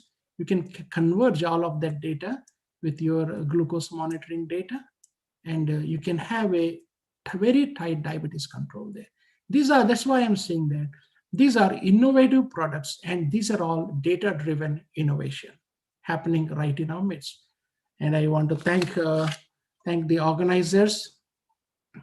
I want to show some architectures. I can share this deck with you so you can. These are different companies.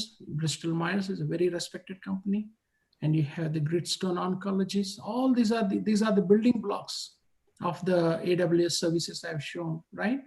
So my point here is that at a very, very low cost, you can enable, first of all, host hundreds of terabytes of data. You can run the most computationally intensive algorithms, and you can make those insights available to the patients, partners, other universities, regulatory. Those insights can be channeled. And remember this one thing: data modernization, data monetization, and insight generation. And the most happening space right now is the bio platforms. And they are willing to fund to any extent. Like 2 million is like Series C. They only do Series A funding, and the $1 to $2 million is kind of given if you come up with the right value proposition. Very well. And I thank you all for your time and attention. Thank you. Greetings to all of you. Thank you, Samuel Garu. I request audience, particularly Anant Babli Garu, to say something about that one. So I request audience, any discussions? I'm amazed. Sir, are you still awake? You're past midnight for you.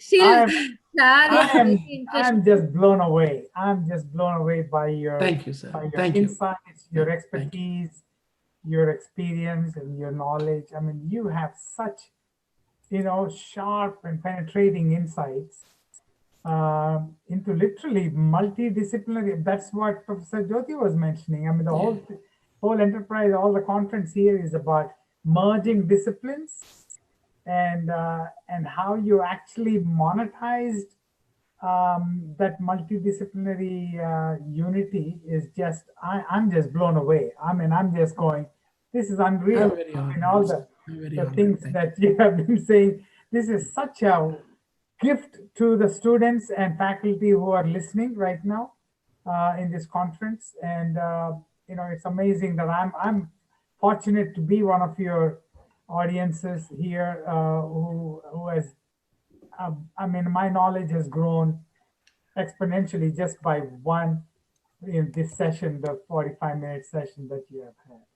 Thank you so much, Samuel. I hope we'll keep in touch with each other. Yes, sir. Yeah. And I'll get the email from your email from Professor Jyoti. Yes, sir. Yeah. Thank you. Thank you, sir. And good afternoon. Thank you, Samuel Garu. So really, how cloud services and data science is useful to the researchers and problem-solving persons. Yes. So using these two real applications, case studies, very wonderful lectures, sir. So actually, Because, both computer science, bioengineering, all need this information. We are using cloud computing, data science, but actually where we are using these two. So for all the disciplines. Yes. Excellent lecture, sir. Thank you so very much. Thank you. Good afternoon. Over to Dr. Surya Kumar to say something about Anant Babli Garu and Samuel Garu. Oh, I think good morning, good afternoon to all the participants from India, and maybe it's very late good evening. I cannot say good night, so a late good evening to the chief guest and the keynote speaker. I think it was an honor to be a part of this conference and listen to the great valuable presentations and messages given by both of you.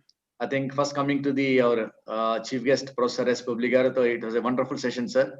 Then thank you very much for covering all the on the importance of the ethical issues and the various inventions that are happening every day. As you rightly said, every day so many inventions are coming, and then we keep hearing so many new things about in various fields.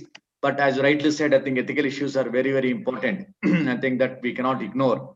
And then I think that's very, very, very most useful and fundamental aspect that you have touched upon in your presentation. So thank you very much for accepting our invitation. And even though it's past midnight, still you are actively participating. Maybe because of you are hooked up to Mr. Dr. Samuel Jones' presentation. The way he has presented is so much ease. So thank you very much, sir. Even though it's so midnight, and then you're still active, and then you participated. Now I think Dr. Samuel Jones Garu, I think I was very fortunate to meet you last year when you came here to our university and to our NTBI also. And then I think today it is very, very wonderful, and it was a very, not only giving message, it was a very thought provoking. That's what I liked. So you try to tingle our, I think, brain on this thing, and then said it's a thought provoking, and then on the cloud generation and on the protein unfolding, the new discovery which happened 3 days back, and the protein unfolding that you have covered, that you have shared with us. Thank you very much and all that. And then the importance of finally whatever you do, unless the science is a business, it ends, it has a natural death. So you have also touched upon very important aspect of where the venture capitalists are focusing, which areas the venture capitalists are focusing. I think that's very, very important. Finally, there is no business, or there is no what is the value for the science unless if there is no business. I think you have covered on the scientific aspect, and you also covered on the business aspects. I think you have covered in a very wide range of spectrum. I think that thank you very much for the wonderful presentation, and I think I thank both of you, both the speakers, because it's a very odd time. I think we, myself and Jyoti Madam, we have been discussing while making the program. So we are always thinking of both of you because it's a very odd time for both California and the Texas side.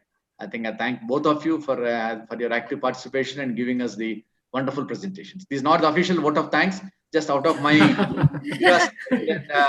curiosity, and I could not control, and I just wanted to share a few words. I requested Madam, because it was a wonderful presentation. I think we need to interact more and more with both of you so that our knowledge increases, and maybe we can do something for this university. Thank you very much. And then I think I don't want to say good night. Still, we want you to participate and support us. Thank you so much, sir, to both of you. Thank you, Surya Kumar Garu. Before starting the Garu speech, wonderful. Actually, he is always interacting with us. I have to say something about our university campus synergy. And actually, our VC madam desired to start all the centers into one umbrella. So that's why we started Campus Synergy, leading by Dr. Surya Kumar, CEO of TBI. So in that Campus Synergy meeting, Surya Kumar Garu suggested one thing: give a 15 seconds advice regarding safety measures. So that is the good session for all of you, for all of us. So that's why this is the first meeting after that Campus Synergy meeting. That's why I want to start from myself. So one safety measure that is, don't be careful whenever using hot packs. It may be burst. So if you don't use much heat of the water whenever you are using hot pack. So that's enough. So this is a real example. Now, this is the program time. I welcome Dr. Syed. So before that, I welcome Dr. P. Bhargavi, give introduction about Dr. A. Syed from Egypt. Bhargavi, please hand over the task. Good afternoon to all the delegates and the participants of Second International Conference on Computational and Bioengineering. And it's my pleasure to introduce El Syed El Sheikh Garu. He's currently working as a professor of pesticides, biotechnology, and molecular toxicology, plant protection department, faculty of agriculture, Jigajik University, Egypt.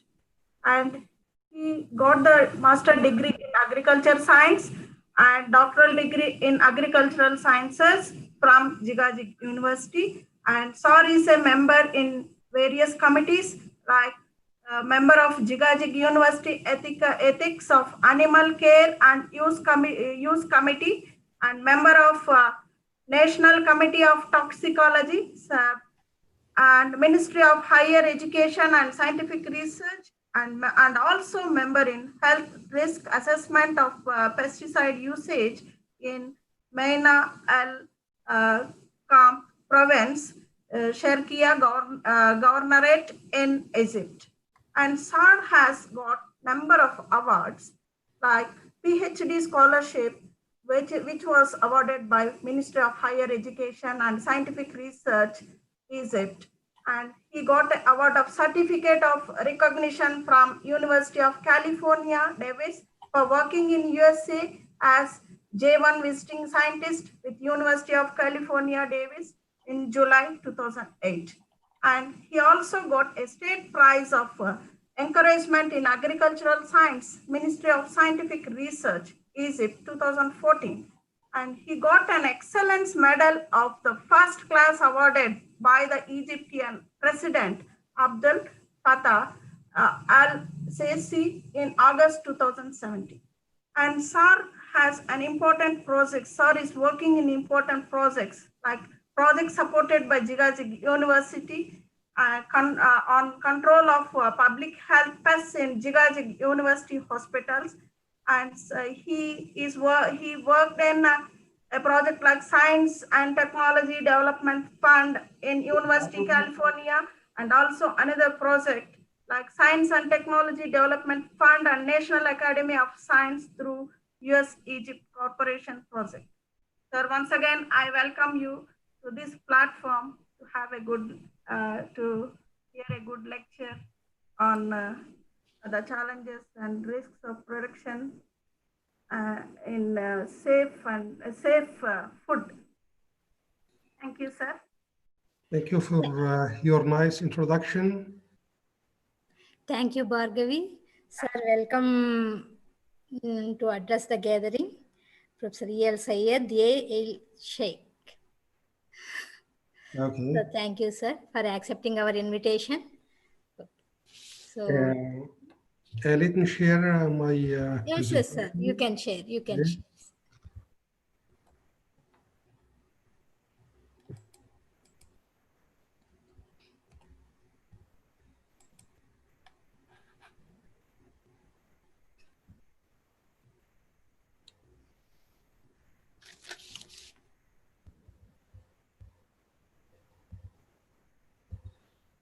Do you see my presentation? Yes, sir. Yes, sir.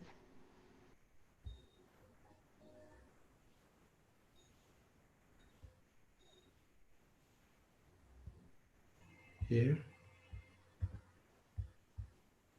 Now it is closed, sir. Yeah.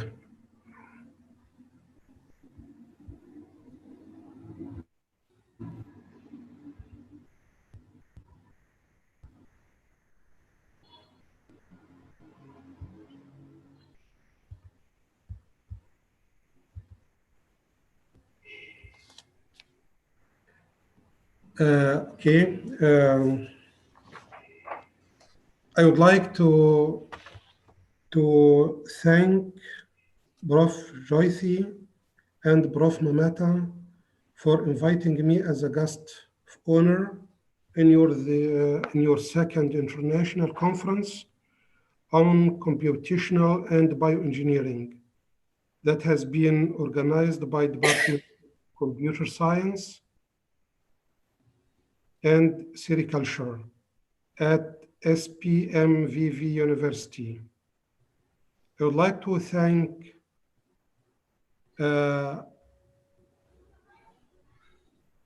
Professor Jumyuna, Vice Chancellor of SPMVV, and I would like to thank all speakers from India, Professor Raju, Professor Soba, and Professor Soresh.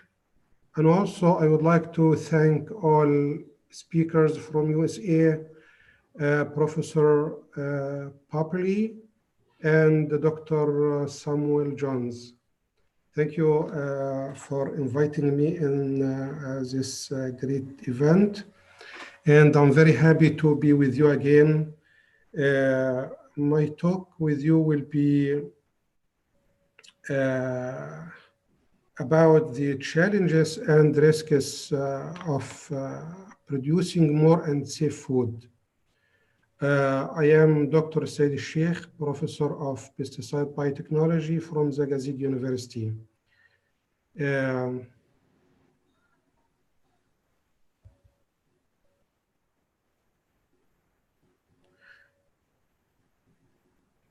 You know, the world population now is increasing a lot. We almost 7-8 billion people now. Most of the population are living in developing countries. So all of them will need food to face this increase in population. Producing food facing many challenges. One of them is the big loss from insect pests and diseases. The loss can be reached maybe 50% or more. So if we find good ways to combat pests and elevate the damage caused by different organisms that cause a big loss, so we will have more food. Something else is how we can get a very good and quality food for our human being and for our health. Searching for food started very long time ago by hunting and gathering food, such as prehistoric mankind who hunts small animals and fishing. After that, they transferred to investigate in agriculture by living around water sources, such as in Egypt. They lived around River Nile more than 10,000 years ago and make societies and started to grow plants and so on. And the transfer after that to domestication of farm animals, such as Egyptian, Chinese, and Roman, who raised the cattle, sheep, and goats from more than 9,000 years ago. People are need and will need more animal protein food, such as milk, meat, and eggs, as the global population will increase about 2.5 billion by 2050. This increase will need about 70% increase in food productivity. So in this figure, there is a comparison between 3 periods of time for getting meat, milk, and eggs. This comparison among early 60s, 2005, 2007, and 2050. You can see that we will need around 50% from meat and maybe more than 50% from milk and almost 60% from eggs. So the global demand from meat in 2050 comparing with 2002 will increase from, for example, beef. We will need to increase the production of beef from 64 to 106 million tons.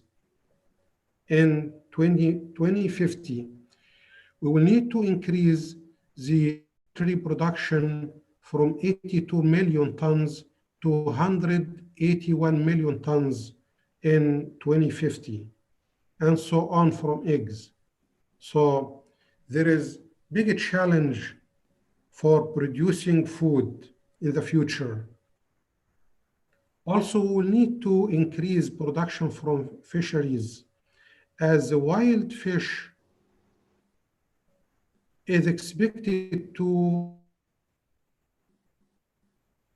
10% in 2050 comparing 2010. So we need to increase the aquaculture against the decrease in wild type fisheries. So we need to increase, for example, if we are talking about 2020, and the production now around 106 million tons from fisheries, we will need to increase production of fisheries by 2050 to more than 200 tons. So another big challenge. The pressing challenge is producing and consuming meat, dairy, and eggs in a way that reduce or maintain environmental impact. Some factors are we will need to produce 10 billion tons more from food, 77 million tons extra grains to produce 58 million tons animal protein, 1 million ton extra feed for animal, and for sure we will need to increase dairy products, and this will happen because there is a development in industry of producing dairy products, and we need to reserve our environment. So we need to reduce methane mitigation up to 4% and reserve our forestry to get feed, green feed for animals. And something is very important is reducing food losses. One announcement that I saw in our hotels here in Egypt, and I think this announcement is practicing by many other places worldwide, either in restaurants or hotels, that showing the remaining food from the day before and telling they will charge money for wasting food. And actually it's a very nice thing to do, to just take what you want. If there is any connection between animal feed and the human, I think it's yes, because animal feed might be contaminated with many pathogens and many other chemicals, such as mycotoxins, microbial hazards, pesticides, natural toxins, veterinary drugs, and chemical fertilizers, and so on. Many contaminants in animal feed. So this means animals will be polluted by contamination, and this will depend on the duration of exposure, type, and concentration of contaminants. And if this happens, this means the contamination will be transferred to animal products.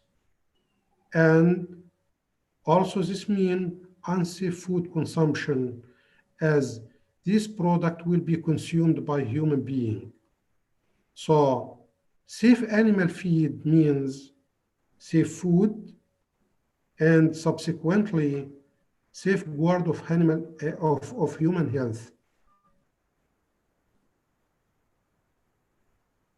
focus on one thing, which is pesticide. Pesticide use is because or due to advancement in and improvement in agriculture production. And I just here taking two examples, India and Egypt. India into this figure, or this figure showing the pattern of pesticide using from 1991 to 2017 in India. In 2017, the amount of pesticides used was more than 52,000 tons.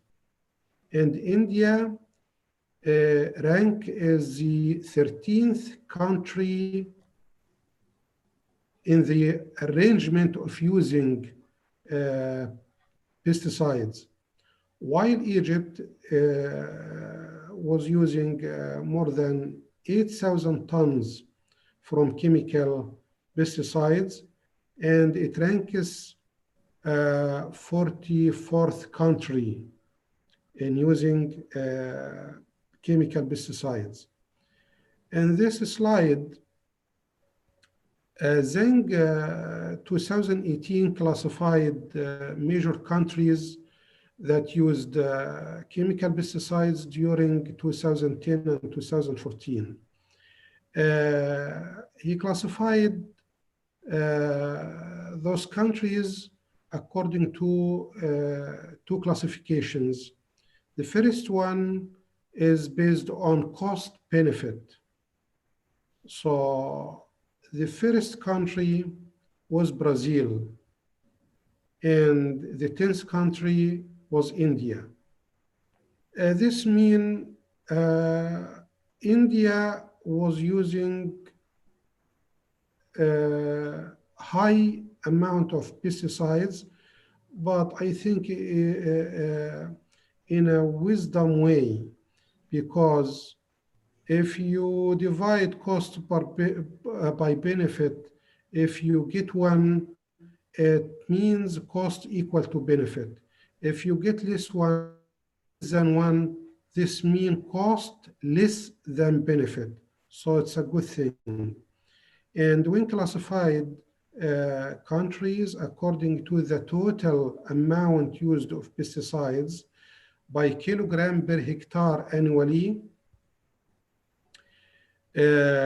Japan was first country that used chemical pesticides in a range of almost 19 kilogram per hectare annually, while India was using pesticides in a rate of 0.26 kilogram per hectare annually. Now, when I search in 2020, I found India is using chemical insecticides in amount 0.3 kilogram per hectare annually.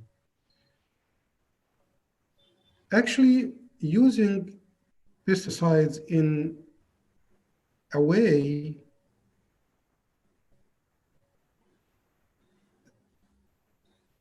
can harm environment as something exists.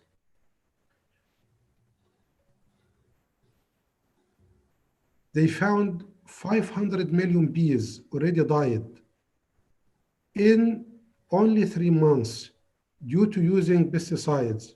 When researchers investigate this phenomena, they found pesticide traces such as fipronil in the dead of bees. This means pesticides can arrive to human in the food chain. As we use pesticide in stores with grains and spraying pesticides on crops, and we have contaminated soil and contaminated water. So all of these produce either crops, arrive to animal in some ways, arrive to fish, and an animal product such as dairy and meat and fish, and all of these will arrive to human. So this can cause very harm effects such as headache, loss of consciousness, Parkinson's disease, breast cancer, nausea, vomiting, diarrhea, diabetes and obesity, decreased fertility, and so on. Many bad and many side effects on human being. One of our projects was dealing with screening pesticides in environmental samples, and we found some pesticides exceeding the acceptable level that must be in food, such as carbofuran, which detected in surface and the groundwater, and methamoil that detected in tilapia fish and in cow and buffalo milk.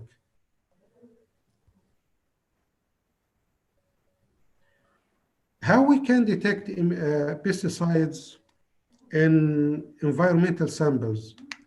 We can detect pesticides in environmental samples in many ways, such as using conventional methods, such as HPLC, GC, GCMS, and LCMS. But these methods are expensive, needs very qualified persons. So we're right now using immunoassays to detect pesticides in food samples, as immunoassays are relatively sensitive, simple, and cost-effective for detecting and screening pesticides in our environment. For doing immunoassays, we have to prepare immunogen and coating antigens first. By preparing immunogens and antigens, we can conjugate pesticides with special kind of proteins, such as thyroglobulin, bovine albumin, ovalbumin, and conalbumin. And using haptens conjugated with thyroglobulin as immunogen, and haptens conjugated with bovine serum albumin and covalbumin can used as coating antigen for screening pesticides.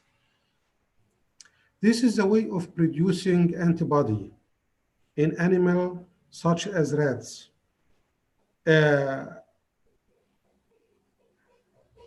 For raising single polyclonal antibody, we have to bind the hapten with a carrier protein.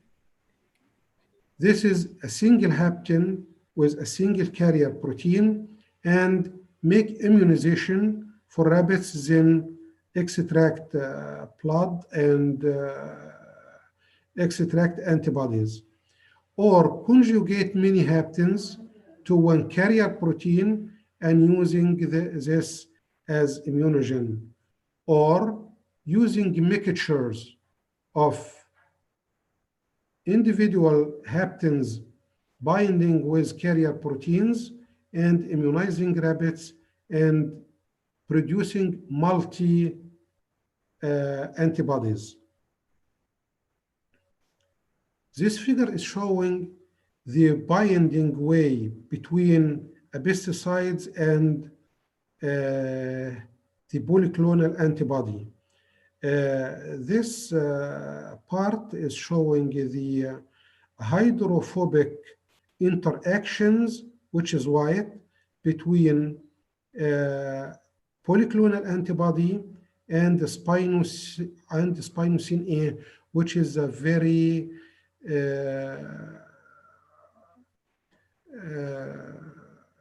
which is a pesticide used so much in agriculture now.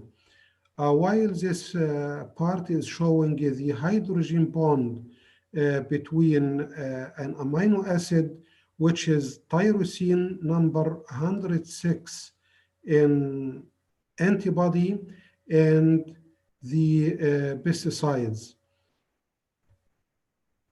Here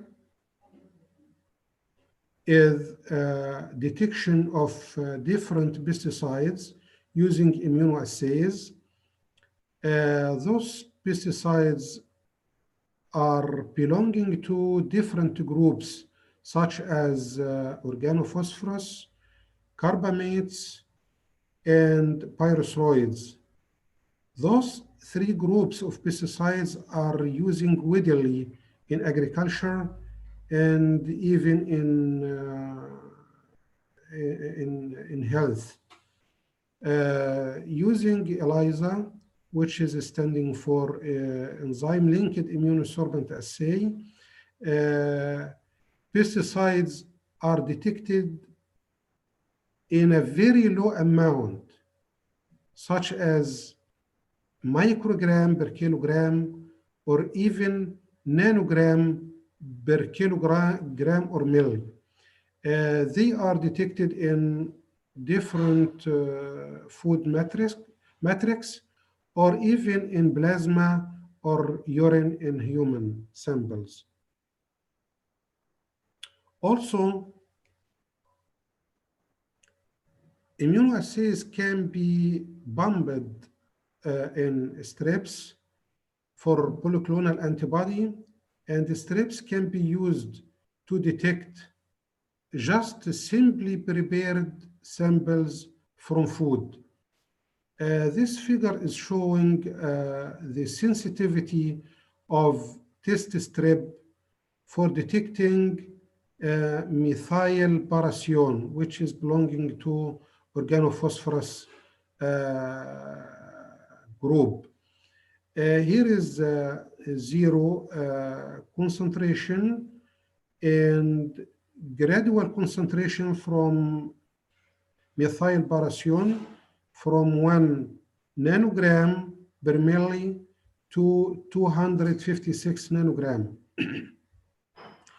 This is depending on the inhibition or binding the pesticide with antibody.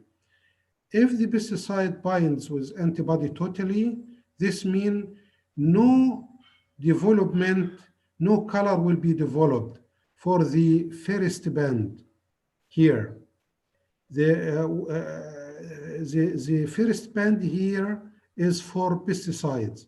So here, when you use buffer with no pesticides, you can see the band, and the density of the band color is decreased gradually until almost gone with the highest concentration.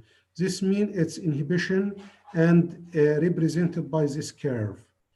So immunoassays is now useful test for detecting pesticides in food samples.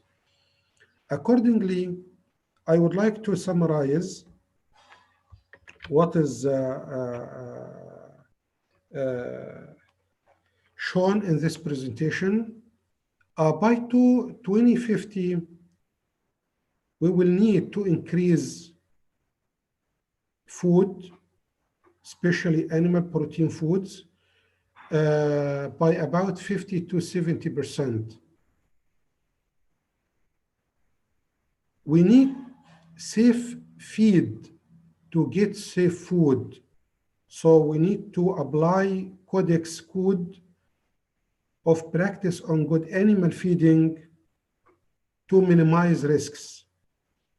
Immunoassays are useful as they are highly sensitive, cost-effective, fast and simple methods, and also can be performed by persons who has little scientific background. I would like to thank my university for supporting me to attend different conferences, and thank Science and Technology Development Fund for supporting our US Egypt project. And thank you for listening.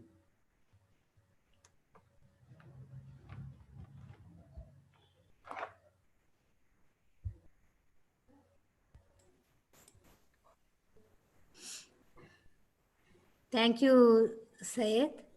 So for your food safety measures and how to, actually I am layman of this work, but we understood what safety measures, what is the importance of food. So that is excellent speech, and first of all I thank to you. Even you have busy schedule, you adjusted your schedule for us. Thank you once again. One announcement before closing the session.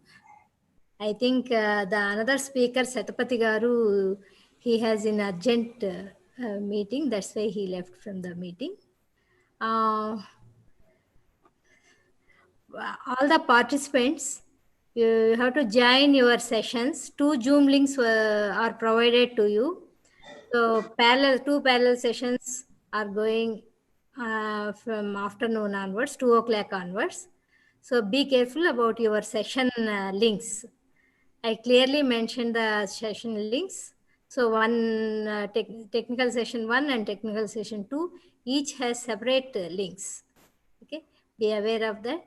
And today's session chairs are Professor Sujan Raju from Hyderabad and Professor PVK Reddy Garu from IIHR, and session co-chairs are Dr. P. Bhargavi from our university and Dr. D. Bharati, Senior Professor of Bioscience and Sericulture. So if you have any queries, participants, message me. So now I think all are clear in that program schedule. You can just go through that one. Okay. So if it is necessary only, you can ask, clarify your doubts. Now I request Dr. Surya Kumar Garu to give vote of thanks. Good afternoon to all of you. It's my privilege to propose the vote of thanks for this international conference. And I thank Professor Jyoti for having given me this opportunity to propose the vote of thanks. I'd like to start thanking our Honorable Vice Chancellor, Madam Professor Jamuna Duhuru, Madam, for her continuous support for this conference, for giving the inaugural address, and for releasing the CBE'19 Springer series. I also thank our chief guest, Professor Ananta S. Babli from Texas A&M University, for accepting our invitation and agreeing to be the chief guest of this conference and addressing us, even though it was a very odd time for him. It was past midnight in the night. Still, he was active and he was participating, and for having presented, for having given his presentation. I would also like to thank Dr. Samuel Jones from San Jose, California, for his very thought-provoking presentation. It was a very wonderful session, sir. And I think we all enjoyed. We learned a lot.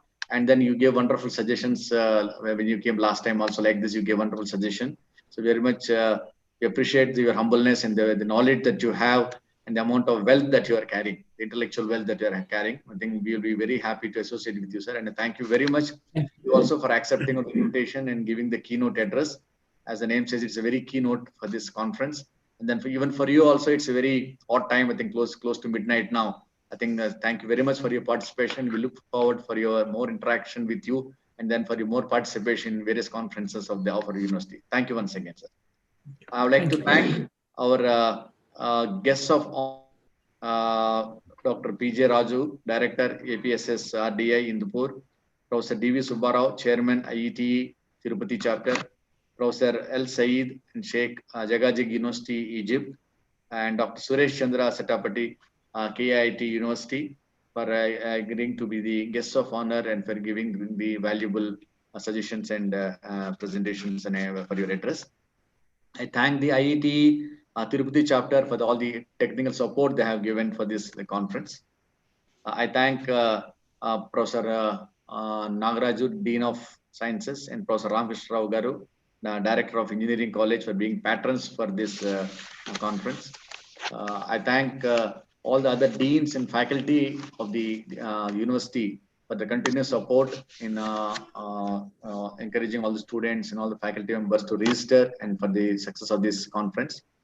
The untiring efforts of the program chairs, Professor Mamta Madam and Professor Jyoti Madam, is there is no value further because the amount of time and efforts that they have put in conducting this international conference in this hard time, and supported by the program co-chairs, Professor Usharani Madam and Dr. Bhargavi Madam. I thank all of them also for their untiring efforts for making this conference. I think I'm sure it will be a big success because we are looking at the inaugural session and so many papers having been received. And another thing is being accepted by the Springer series. I think that itself shows the importance of this conference and the value of the papers that are being presented. So I thank all the organizing committee members, faculty and non-faculty, non-teaching members, staff of the computer science department and bioscience and sericulture department for all the efforts that they have taken in conducting this conference. I thank all the registered delegates, all the presenters for sharing the research work and enlightening us or educating us or increasing our knowledge regarding the various work that you have been doing. I thank all the technical session chairs for taking care of all the presentations which will start from today afternoon till tomorrow evening. I thank these Springer Publications for agreeing to publish all the papers which are presented in this conference. I would like to thank Mr. Sham and Mr. Tarun for the university for their networking support, and Uday and Deepa for their continuous support, Sirisha and Pragati of TBI for their web designing and other continuous support. And finally, I thank the print and electronic media for covering this event. And I would like to thank each and every one, maybe even if I miss someone, kindly pardon me.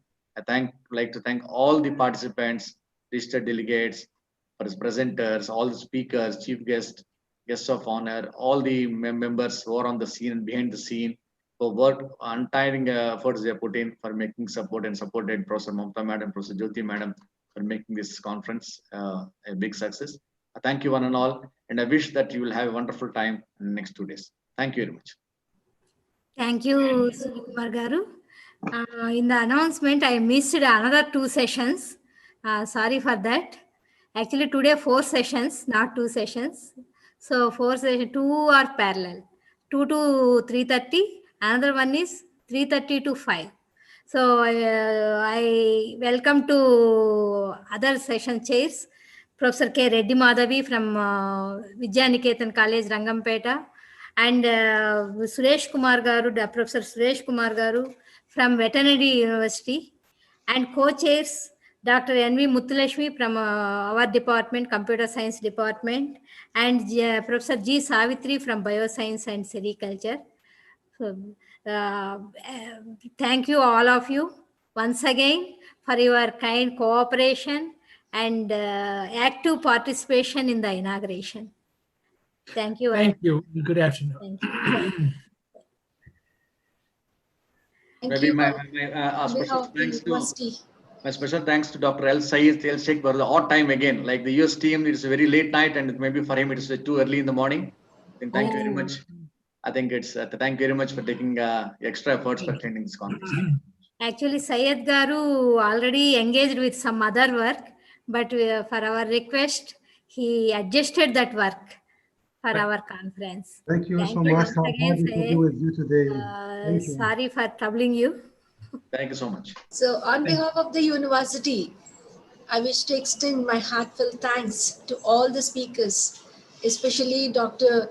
Anant Babli Garu and Dr. El Sayed from Egypt, and also Mr. Samuel for sharing their expertise, a vast amount of expertise to all the audience. Thank you one and all. Actually, one advantage and one disadvantage of this online conference is So organizers can listen carefully all the speeches now today. But if in the physical conference, it is not possible for the organizers. So I am very happy to listen all your topics, and I enjoyed the speeches also. Yes. The physical conference, I could not enjoy all these things. So that's why for all the things we have advantages and disadvantages. So we have to take the advantages only, positive things. So definitely today I am enjoying with the speeches as an organizer. No, actually last time I could not listen all the speeches, and also here one more advantage is we can record all the things. So we can present the speeches to the students and other faculty also whenever it is possible. So thank you once again, all of you, for your cooperation. Yes. Good morning. Yeah.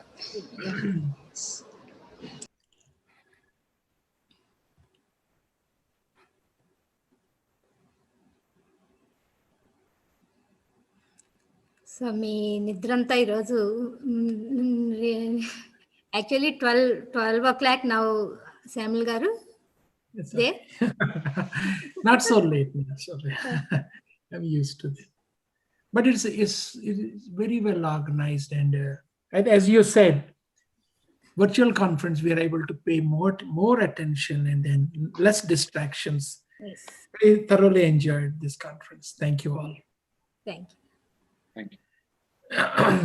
And at least next time we will meet our TBI. Your encouragement, your support is very much required for our TBI, for medical devices, on the part of medical devices.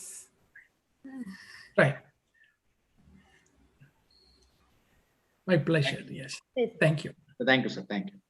Thank you, and good day. Good afternoon. Good night. Good night. Good night, sir. Good night, Syed. Not good night, I think. Thank you, Dr. Syed. It is in the morning. Okay. So good day. Good day, Syed. Thank you, Dr. Syed, for sparing your valuable time.